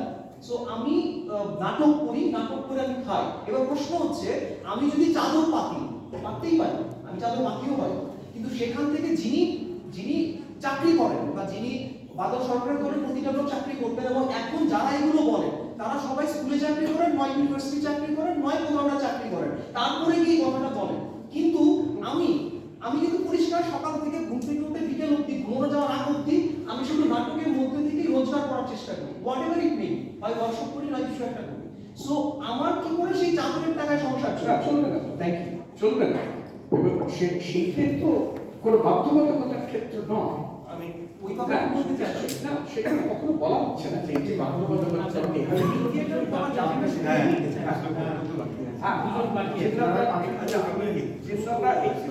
বলে নেবেন, তারপর বাকি দুজনের কথা বলে আমরা শেষ করে না, মানে যে বিষয়টা বিভাস করছে এটা এখন খুব একটা গরম আলোচনা থিয়েটারের জগতে, মানে তারা অনেকেই বলে। আমি বিভাসের কাছে জানতে চাইছি, মানে বলার মতো সুযোগ নেই, কিন্তু যিনি বিশ্বাস করেন যে আমি থিয়েটার করে জীবিকা অর্জন করি, তিনি কি সত্যি করেন? মানে আমি ধরলাম যে বাণিজ্যিক ধারা থিয়েটার তারা করবে পেশাদার মঞ্চে, জীবিকা হয় ওটাতে। আমার এখনো সেই বিশ্বাস স্থাপন হয়নি যে থিয়েটার এমন একটি মাধ্যম এখনো হয়ে আছে যেটার মধ্যে দিয়ে তার জীবিকা অর্জনটা হচ্ছে, মানে সে ওখান থেকে একটা স্যালারি পাচ্ছে বা খুব পার্মানেন্ট একটা ইনকাম। একজনের জীবিকা বলতে তো একটা শুধু নিজের অস্তিত্ব নয়, নিজের পরিবারের অস্তিত্ব, যারা ওই টাকা ইনকামের উপরে নির্ভর করে। অভিনয়কে কেন্দ্র করে যে কটা মাধ্যম রয়েছে তাতে জীবিকা যারা করে, তার মধ্যে একটা টিভি সিরিয়াল আছে, চলচ্চিত্র আছে, যাত্রা জগৎ আছে, আর একটা থিয়েটার আছে। ধরে নেওয়া যে অভিনয়কে কেন্দ্র করে জীবিকা অর্জন করা। এখন দেখা যাচ্ছে যে মানে যাত্রা শিল্পটা তো প্রায় ক্ষয়িষ্ণুতার দিকে চলে গেছে, আর টিভি সিরিয়াল বা ইত্যাদিতে একটা ডেলি পেমেন্ট হয়, দীর্ঘ লাইন। আর নাটকেরটা তার একটা অনুসারী শিল্প আকার আছে, অর্থাৎ থিয়েটারে অভিনয় করলে হয়তো টিভি সিরিয়ালে চান্স পেতে পারে, এইরকম একটা অনুসারী অবস্থায় সেই জায়গায় থেকে গেছে, যেখানে সর্বত্র চাকরির সংকট। বরঞ্চ যেটা ইন্ডাস্ট্রি ছিল, যেটা ফিল্ম ইন্ডাস্ট্রি বলি, সেই ইন্ডাস্ট্রিটা নিজেই ক্ষয়িষ্ণুতায় ভুগছে, যারা বড় থিয়েটার কোনোকালে ইন্ডাস্ট্রি ছিল না, জীবিকা নির্বাহের ক্ষেত্রে ইন্ডাস্ট্রি কোনোকালে ছিল না। তো সেখানে নতুন করে জীবিকা নির্বাহের একটা ইলিউশনের মধ্যে যে ঢুকে পড়ার যে ব্যাপারটা হচ্ছে, এইখানে আমি সত্যতাকে কোথাও জাজ করতে চাই। বাদলবাবু তত্ত্বটা কিন্তু অনেক পরের কথা, যে এটা কিন্তু ওইটাকে আমি জানতে চাই যে থিয়েটার সত্যি জীবিকার গ্যারান্টি দিচ্ছে কিনা। আমার মনে হয় এটা নিয়ে আরো একটা আলোচনা হতে পারে। আলোচনাটাকে যেহেতু গুটিয়ে আনতে হবে, শুনে নেবার পরে আমি হয়তো হ্যাঁ নিশ্চয়ই আমি আসবো, আমি অবশ্যই ভেবে রেখেছি। আমার সময় কিন্তু তার আগে যেহেতু একজন গবেষক, বিভাস একজন গবেষক এবং তরুণ প্রজন্মের একজন, মানে বিভাসের প্রশ্নটা কিন্তু এই সময়ের প্রশ্ন, অনেকের প্রশ্ন। জুম্মান এখন ঘটমান বর্তমান এই সময় গবেষণা করে চলেছে, তাহলে আমি জুম্মানের কাছে যেতে চাইবো। একাডেমিক দিক থেকেই হোক বা ব্যক্তিগত অনুভূতির রঞ্জিত একাডেমিক দেখা, তাও হতে পারে। তুমি তোমার কথা।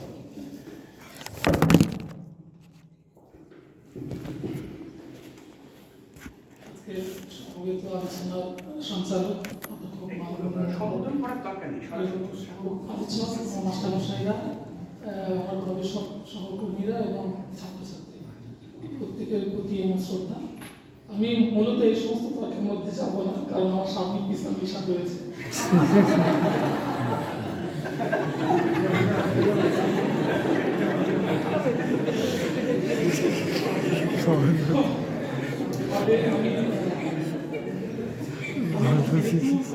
এর নাম হচ্ছে যে বাদল সবাইকে কিভাবে দেখি। স্বাভাবিকভাবে আমার কথা চলে আসার কথা। তো আমি একটু ওই জন্য বলতে চাই, আমি যখন 2011 সালে রামকৃষ্ণ মিশনে পড়াশোনা করছিলাম, তখন স্যার আমাদের পড়াচ্ছিলেন, তখন দর্শন পর্ব পড়াতে গিয়েছিলেন। তো একদিন আমি একটা টার্ম পেপার লিখে নিয়ে গিয়েছিলাম, তো দেখে উনি টিচার্স রুমে তখন স্যারও ছিলেন, আমাকে একটু সাইডে সরিয়ে নিয়ে, তো উনি সিগারেট খাচ্ছিলেন সেই সময়, খেতে খেতে বললেন যে তুই পারলে ভবিষ্যতে এই বিষয়ে কাজ করবি। আমি তো সব তো তখন বুঝেও আসেনি, যখন আস্তে আস্তে একটু বড় হলাম তখন বুঝতে পারলাম ওইটা হলো প্রথম ধাক্কা। তো 11 সালে যখন আমাকে এই কথা বললো, তার কিছুদিন পরে বাদলবাবু মারা যায়। ফলে বাদলবাবুকে আমি চোখে দেখার সুযোগ পাই। তারপরে যথারীতি অন্যান্য কাজ, তার সঙ্গে সঙ্গে কলকাতা বিশ্ববিদ্যালয়ে যখন আমি 18 সালে এন্ট্রি করার সুযোগ পেলাম এই সাবজেক্টের উপরে, তখন আমি নতুন করে অনুসন্ধান শুরু করলাম। তখন কিছু বইপত্র, লেখাপত্র পেলাম। তো ঘটনাচক্রে জানতে পারলাম যে দি থার্ড থিয়েটার নামেই বই বাদলবাবুর রয়েছে। সেটা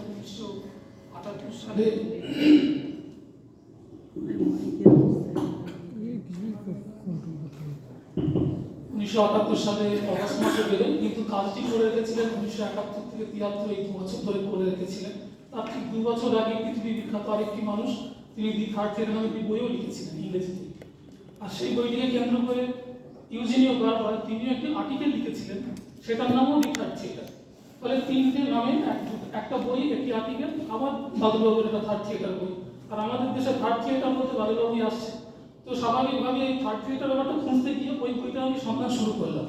তো কোথাও কারো কাছে পাচ্ছি না, প্রচুর সার্ভে করছি, করতে করতে তারপরে আমি একদিন কলকাতা বিশ্ববিদ্যালয়ের ফুটপাতেতে 1982 সালে একজন ভদ্রলোক বিভাস বন্দ্যোপাধ্যায় বলে কেউ একজন কিনেছিল, পরে সে বিক্রি করে দিয়েছে, সেটা ফুটপাতে বিক্রি হচ্ছিল। তো আমি সেই বইটা পেলাম, পেয়ে তখন আমি কিছুটা অনুবাদ করেছিলাম আমার নিজের রিসার্চের জন্য। এই কাজ যখন চলছে তখন কিছু সমালোচনা আমি করতে শুরু করি। আমাকে কেউ কেউ বললো যে তুমি একটু সমালোচনাগুলোর সঙ্গে পড়ে নিও, এরা সমালোচনা করেছে। তো যতগুলো আমি সমালোচনা জোগাড় করেছি এ পর্যন্ত, তার মধ্যে রফিকুল ইসলাম, উৎপল দত্ত যে সমালোচনা করেছে, ওই সমালোচনা আমি কারো শুনি, আমার তো কেন তো ওই রকম সমালোচনা কারো শুনি, ওইটা তো সমালোচনা আমার দৃষ্টিতে নয়। আমি যখন ওই তৃতীয় থিয়েটার নয় বইটা যখন লিখি, তখন আমি অতটা না ভেবেই হয়তো তখন বলেছিলাম যে এটা কোনো সৃজনশীল মানুষের সমালোচনা হতে পারে না। কিন্তু এখন যখন আমি এটা পুরো ফাইনাল, যখন এটাকে আমি অনুবাদ করেছি এই বছরে 2025-এ বাদলবাবুর এই শতবর্ষে, তখন এটা আমার পরিষ্কার মনে হয়েছে যে এটা ব্যক্তিগত জায়গা থেকে তাকে আক্রমণ করে লেখা হয়েছে। এখানে টোটাল এটা সময় যেহেতু অল্প, ফলে আমি আপনাদের খালি একটুখানি শোনাই। উল্লেখিত গ্রন্থটি অতি আগ্রহের সঙ্গে পড়তে গিয়েছিলাম, কারণ বাদলবাবুর বৈঠক দূর সম্পর্কে আমার একটা অশিক্ষিত শ্রদ্ধা ছিল।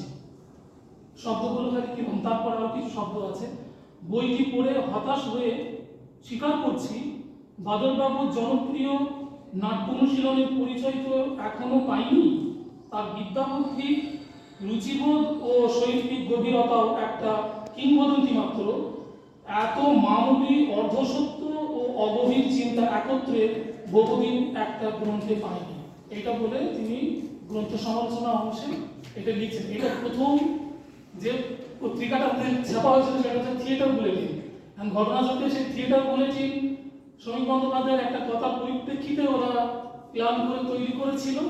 তার মধ্যে থিয়েটার ওয়ার্কশপের অশোক বন্দ্যোপাধ্যায় ছিলেন এবং যে সম্পাদক মন্ডলীর লিস্ট ছিল 26 জন, তার মধ্যে স্যারও ছিলেন, পবিত্রবাবু ছিলেন। তবে পবিত্রবাবু যে লেখাটা সেটা অনেক বেশি গোছানো লেখা, বাক্স বানাম চাঁদা বলে যে লেখাটা আপনার দুর্দান্ত লেখা। শ্রমিক বন্দ্যোপাধ্যায় এবং প্রসেনিয়ামের লোকজনের মধ্যে যা তর্ক বিতর্ক, সেখানে খুব সুন্দর একটা ডিপ্লোম্যাটিক অ্যান্সার করেছেন, যার কারণে আমার মনে হয় তখন একটা বেশ একটা কষা একটা বাঁধুনি দিতে পেরেছিলেন। এর জন্য আমি আপনার কাছে কৃতজ্ঞ। আর পুরো দুটো সংখ্যা বেরিয়েছে এবং এটা অদ্ভুতভাবে সবগুলো লেখা আমি ঠিক হইনি, ইচ্ছাকৃতভাবে এইগুলো ঝগড়া বাঁধানো হয়েছে। প্রসেনিয়ামের লোকজন করেছে, এটা থার্ড থিয়েটার লোক করেনি, শ্রমিক বন্দ্যোপাধ্যায় করেনি এটা। আর এইটা করার কারণে একটা শেষ করি, এইটা করার কারণে এই সমস্যাগুলো তৈরি হয়েছে এবং এই সমস্যা আজকেও সমাধান হয়নি।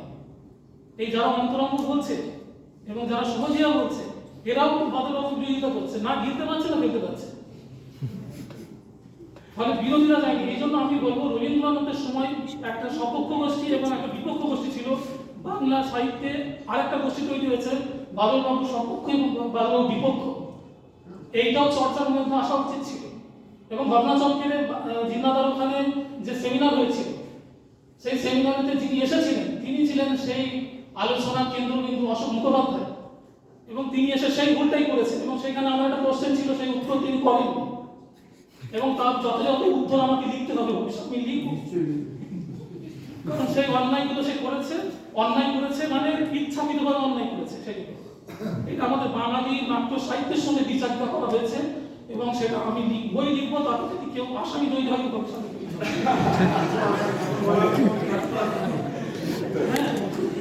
এবং আমি আরেকটা কথা বলে শেষ করবো, অদ্ভুতভাবে সেখানে যারা ছিলেন প্রথম শ্রেণীর সবাই ছিলেন, শুধু অশোক মুখোপাধ্যায় একা ছিলেন না। দেবাশিস মজুমদারের তখন বয়স মোটামুটি 28-30, সেই লোকটাকে নাচিয়েছে একদম বাস্তব কথাই বলেছে। আমার রেকর্ড আছে, আমি রেকর্ড লিখেছি, আমি যাকে ভুলে যাবো ওই জন্য আমি রেকর্ড করে নিয়েছি। বললাম আমাদের কালে অশোক মুখোপাধ্যায় বলেছে তোমার লেখো, ঝেড়ে লেখো। একটা 28-30 বছরের ছেলে 50 বছরের লোকের কথা শুনে কি করবে, তাই লিখেছে। এবং সেগুলো জানতে পারা যেত না যদি আশিস গোস্বামী রিতম পত্রিকাটা যদি ছেপে না এই করোনাকালের পরে বের করতো। এবং কি অদ্ভুত রকম ভাবে আশিস গোস্বামীকে তাকে দায়িত্ব দেওয়া আছে গৌতম সেনগুপ্ত আপনি ছেপে বের করুন, সে কি করেছে অদ্ভুত রকম নাটকের জগৎ, সে তার ছেলের নামে কপিরাইট করে দিয়েছে। এইসব বিচারিতা চলছে জানেন নাটকের মধ্যে। আমি তো এটাতে যেটুকু করার করেছি, এরপরে পুরো ইতিহাসে লিখবো। আমি বুঝতে পারছি একটা আপনিও কি পূর্বাভাস দেখা যাচ্ছে। একটা কথা বলে শেষ করে এই যখন চলছে, আমি 2012 থেকে শুরু করেছি এইসব। আমি একটা থিঙ্কিং বলে বই করেছি, স্যারকে উৎসর্গ করেছি, শ্রমিক বন্দ্যোপাধ্যায়কে করেছি, আর পবিত্রবাবু এই আমাদের দর্শন চৌধুরীকে করেছি। তো সেখানে ওরা বললো যে তুমি যেখানে হাত দিয়েছো ওরা তোমার পিছনে পড়ে যাবে। আমি বললাম আমার তো দল নেই, দল বাঁচানোর দায়ী নেই, আমার হাতে কলম আর মুখ আছে, এটি আমি কামাল করে ছাড়বো দুদিন পরে। এটা আমি বলেছি দর্শনবাবু, যেহেতু দর্শনবাবু আমাকে বলেছে তুমি কাজ করো, আমি দর্শনবাবুর কথা বললাম। তারপরে আমি এই বছর দুর্গাপুজোর যেদিন ছুটি পড়বে তার আগের দিনে একটা ট্রাস্ট রিসার্চ ইনস্টিটিউট ওপেন করেছি, research institute for non proscenium theatre কলকাতায় প্রতিষ্ঠা করেছি এবং ভারতবর্ষের প্রত্যেক স্টেট থেকে 2 জন করে প্রতিনিধি তার মধ্যে রাখবো এবং সেখানে রেখে ভারতবর্ষে যাতে এনএসডির মতো প্রতিষ্ঠানকে আগামী 10 বছর চ্যালেঞ্জ করতে পারে তার জন্য যা যা করার লাগে আমি সেটা করতে আমি একটা দল তৈরি করছি এবং সেটা করব। তার রেজিস্ট্রেশন হয়ে গেছে, স্যারের কাছে যাব। অন্যান্য অনেকেই এখানে আছে, স্যারকে বলেছি, অমৃতা আছে, অমৃতাকেও বলেছি। আমার কাছে দিয়ে লাভ না সেটা স্যার আমি একটু আপনাকে অ্যাপ্রোচ করবো যদি আপনি সেটা সহমত পোষণ করেন। তো এই জটিলতাগুলো ক্লিয়ার হওয়া খুব দরকার। আর এইগুলোর রেকর্ড কিছু নেই, জানেন তো, আমরা কাজ করতে গিয়ে দেখেছি বাদল বাবুর ছাড়া বাকিতে রেকর্ড কিছু নেই, সব মৌখিক আছে। এই মৌখিকগুলোকে সংগ্রহ করার কারণে আমার মনে হয়েছে এই নন প্রসেমিয়াম একটা হিউজ পরিমাণ জায়গা পড়ে রয়েছে, যেগুলোর কোনো সংরক্ষণ হয়নি। এই ট্রাস্টের মাধ্যমে বা এই ইনস্টিটিউটের মাধ্যমে যদি একটা টিম তৈরি করে কাজ করানো যায়, সম্ভব যদি হয় করবো ভবিষ্যতে। অনেক শুভেচ্ছা। আর আমরা আলোচনাটা শুরু করেছিলাম একেবারেই একাডেমিক মানুষকে দিয়ে বাইরেকে দিয়ে, যিনি নিজে থিয়েটার করেন না কিন্তু থিয়েটার নিয়ে পড়ান, নাটক পড়ান। আর আমরা শেষও করব আমাদের আরেকজন নাটকের শিক্ষক ডক্টর তপু বিশ্বাস। তপু, তুমি সম্প্রতি বাদলদাকে নিয়ে একটা মনোগ্রাফ দেখেছো। থিয়েটার তোমার আগ্রহের ক্ষেত্র, মানে তুমি মানে একাধারে বাদলদা এবং তোমার থিয়েটার সম্পর্কে যে ধ্যান ধারণা, সেই নিরিখে আর কি বাদলদা, এই সম্পর্কে তুমি বলো কিভাবে মনোগ্রাফ লেখা তাই এটা পাচ্ছ না। নমস্কার। বাদল সরকারের সঙ্গে আমার প্রথম পরিচয় 1994 সালে তার বাড়িতে আমার গুরু অধ্যাপক অমিতাভ রায়ের সাথে আমি গিয়েছিলাম একটা ইন্টারভিউ নিতে। অমিতাভবাবু বাদলবাবু নাটকে একটা ইন্টারভিউ নেবেন, ওনাকে সাহায্য করবার জন্য আমাকে স্যার নিয়ে গিয়েছিলেন। সেই প্রথম বাদলবাবুর বাড়িতে আমার যাতায়াত। বাদলবাবুর সেই বাড়িতে আমি কালকের আগের দিনও গিয়েছিলাম, যদিও সেখানে এখন বাদলবাবুর কেউই থাকেন না। বাদলবাবুর মেয়ের বন্ধু প্রফেসর দত্তাত্র দত্ত থাকেন, বাড়িটার নাম বাকি ইতিহাস, কিন্তু তিনি না থাকলেও তার স্মৃতি সেখানে আছে। এবং সেই ইন্টারভিউ যখন আমি শুনেছিলাম, সেখান থেকে আমার একটা সূত্রপাত হয়েছিল বাদলবাবুকে নিয়ে গবেষণা করবার, বাদলবাবুকে নিয়ে দেখবার, বাদলবাবুকে নিয়ে ভাববার। আমি এখানে যে বিষয়বস্তু বাদলবাবুকে কেমন দেখি সেটা বলতে গেলে আমি প্রথম 1995 সালের 20 মার্চ টেলিগ্রাফ পত্রিকার একটা অংশ আমি পড়ছি।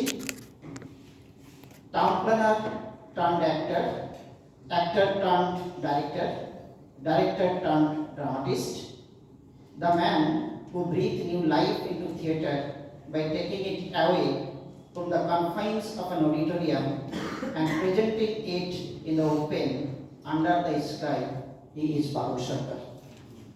বাদল সরকার সম্পর্কে এটা আমার প্রথম মতামত বা প্রথম অভিজ্ঞতা। বাদল সরকার একজন ইঞ্জিনিয়ার, প্রথমত সিভিল ইঞ্জিনিয়ার, টাউন প্ল্যানার। দ্বিতীয়ত তিনি একজন অভিনেতা। অভিনয়ের প্রয়োজনে নাটকের প্রয়োজন, সেই সূত্রে তিনি নাটক লিখলেন। নাটক লেখা হলো, অভিনেতা এলো, তাকে ডিরেকশন দেওয়ার জন্য তিনি ডিরেক্টর হলেন। কিন্তু সেই নাটককে চার দেওয়ালের মঞ্চ থেকে ডেকে এনে সাধারণ মানুষের কাছে তুলে ধরলেন, তৈরি হলো থার্ড থিয়েটার। এটা নিয়ে এই 2025 সালের শতবর্ষে বাদল সরকারকে নিয়ে অনেক লেখা হয়েছে, লেখা হবে এবং এর আগেও হয়েছে। বাদল সরকারের সাথে ওই প্রথম পরিচয় করে আমি যোগাযোগটা রেখেছিলাম। উনি পোস্টকার্ডে, উনি আমাকেও পোস্টকার্ড ছাপতেন যখন কোনো নাটক হতে। আমি তার অভিনয় দেখার সুযোগ পেয়েছি, আমি তার সঙ্গে রামচন্দ্রপুর যাওয়ার সুযোগ পেয়েছি, আমি তার সঙ্গে অবসর করার অভিজ্ঞতা আমার আছে। আমার বই লেখার সূত্রপাত সেখান থেকে। প্রফেসর অমিতাভের প্রশ্নের ভিতরে একটা প্রশ্ন ছিল, বাদলদা আপনাকে বাংলার বাইরের মানুষ কেমন দেখে? এটা নিয়ে গবেষণা কম হয়েছে, এইটা আমি আমার বইতে কিছু প্রস্তাবনা রাখবার চেষ্টা করেছি। বাদল সরকার সর্বসাকুল্যে আমার কাছে যে রেকর্ড আছে 63টা নাটক লিখেছেন। এই 63 নাটকের ভিতরে সব থেকে প্রথম এবং সব থেকে বেশি আলোচনা হয়েছে, অভিনয় হয়েছে, সেটা হচ্ছে এবং ইন্দ্রজিৎ। সেটা নিয়েও অনেক কথাবার্তা আমরা সবাই বলেছি। এবং ইন্দ্রজিৎ প্রথম বহুরূপী পত্রিকায় প্রকাশনা পাওয়ার পর থেকেই কখনো ঘরোয়া টেবিলে পড়া হয়েছে, সৌভনিকের মঞ্চায়ন হয়েছে গোবিন্দ গাঙ্গুলির নির্দেশনায়। বাবা খুব ভালো লাগেনি অভিনয়, কিন্তু এই নাটকটা প্রথমে যিনি হিন্দিতে অনুবাদ করেন সেটা অপ্রকাশিত, কিছু কিছু মানুষের কাছে জানা কিন্তু অনেকের কাছে অজানা। তিনি হচ্ছেন রামগোপাল বাজাজ। এই তথ্যটা আমি কিন্তু পেয়েছিলাম বাদলবাবুর নিজের কাছ থেকে, কারণ বাংলার বাইরে বাদলবাবু কি করে সমাদৃত হয়েছেন, আস্তে আস্তে বললেন, জানো ববি, আমি তো আবার ডাক নাম ছিল ববি, জানো ববি, আমাকে না বলে রামগোপাল বাজাজ হঠাৎ করে এটাকে হিন্দিতে অনুবাদ করেছে এবং হিন্দিতে এই নাটকটা মঞ্চায়ন হয়ে গেছে, কিন্তু আমি কপিরাইট দিয়েছিলাম প্রতিভা গড়কে। যেহেতু প্রতিভা গড়ের আমি কপিরাইটে দিয়েছিলাম, সুতরাং সেইটা পাবলিশ হয়েছে এবং সেটা একটা অথেন্টিক হিন্দি টেক্সট। তারপরে গিরিশ কান্নাড এটাকে হিন্দি থেকে ইংরেজিতে অনুবাদ করেছেন এবং অক্সফোর্ড ইউনিভার্সিটি প্রেস এটাকে পাবলিশ করেছে। গিরিশ কিন্তু রামগোপাল বাজাজের টেক্সট থেকে ট্রান্সলেশন করেছেন, নট ফ্রম প্রতিভা গড়। কারণ রামগোপাল বাজাজের সঙ্গে গিরিশের সম্পর্কটা খুব ভালো ছিল এবং তারা জিওগ্রাফিক্যালি কাছাকাছি থাকতেন। তাহলে এটা একটা ইতিহাস যে বাদল সরকারের নাটক হিন্দিতে অনুবাদ হল। আমি সমীক্ষা করে দেখেছি বাদল সরকারের টোটাল 22টা নাটক হিন্দিতে অনুবাদ হয়েছে এবং সেইগুলো পাবলিশড হয়েছে। এবং প্রতিভা গড় বলছেন এই হিন্দি ট্রান্সলেশন হচ্ছে একটা link between Bengal and other part of the country. এবং আমি গবেষণা করে দেখেছি বাংলায় যতবার মঞ্চস্থ হয়েছে এবং ইন্দ্রজিৎ, তার থেকে কিন্তু বেশি মঞ্চস্থ হয়েছে হিন্দিতে, বাংলার বাইরে। অমল পালেকার ট্রান্সলেশন করেছেন এটা মারাঠিতে, এইটা ট্রান্সলেশন হয়েছে উর্দুতে, এইটা ট্রান্সলেশন হয়েছে তেলেগুতে। এইভাবে বাদল সরকারের ম্যাক্সিমাম নাটকগুলো আমি ক্রোনোলজিক্যাল অর্ডার দেখিয়েছি কিভাবে বাংলার বাইরে বাদল সরকার সমাদৃত হয়েছে। এটা হলো আরেকটা দিক। এর পরের প্রশ্নটা তিনি করেছিলেন যে আপনি তো কিছু কিছু মৌলিক নাটক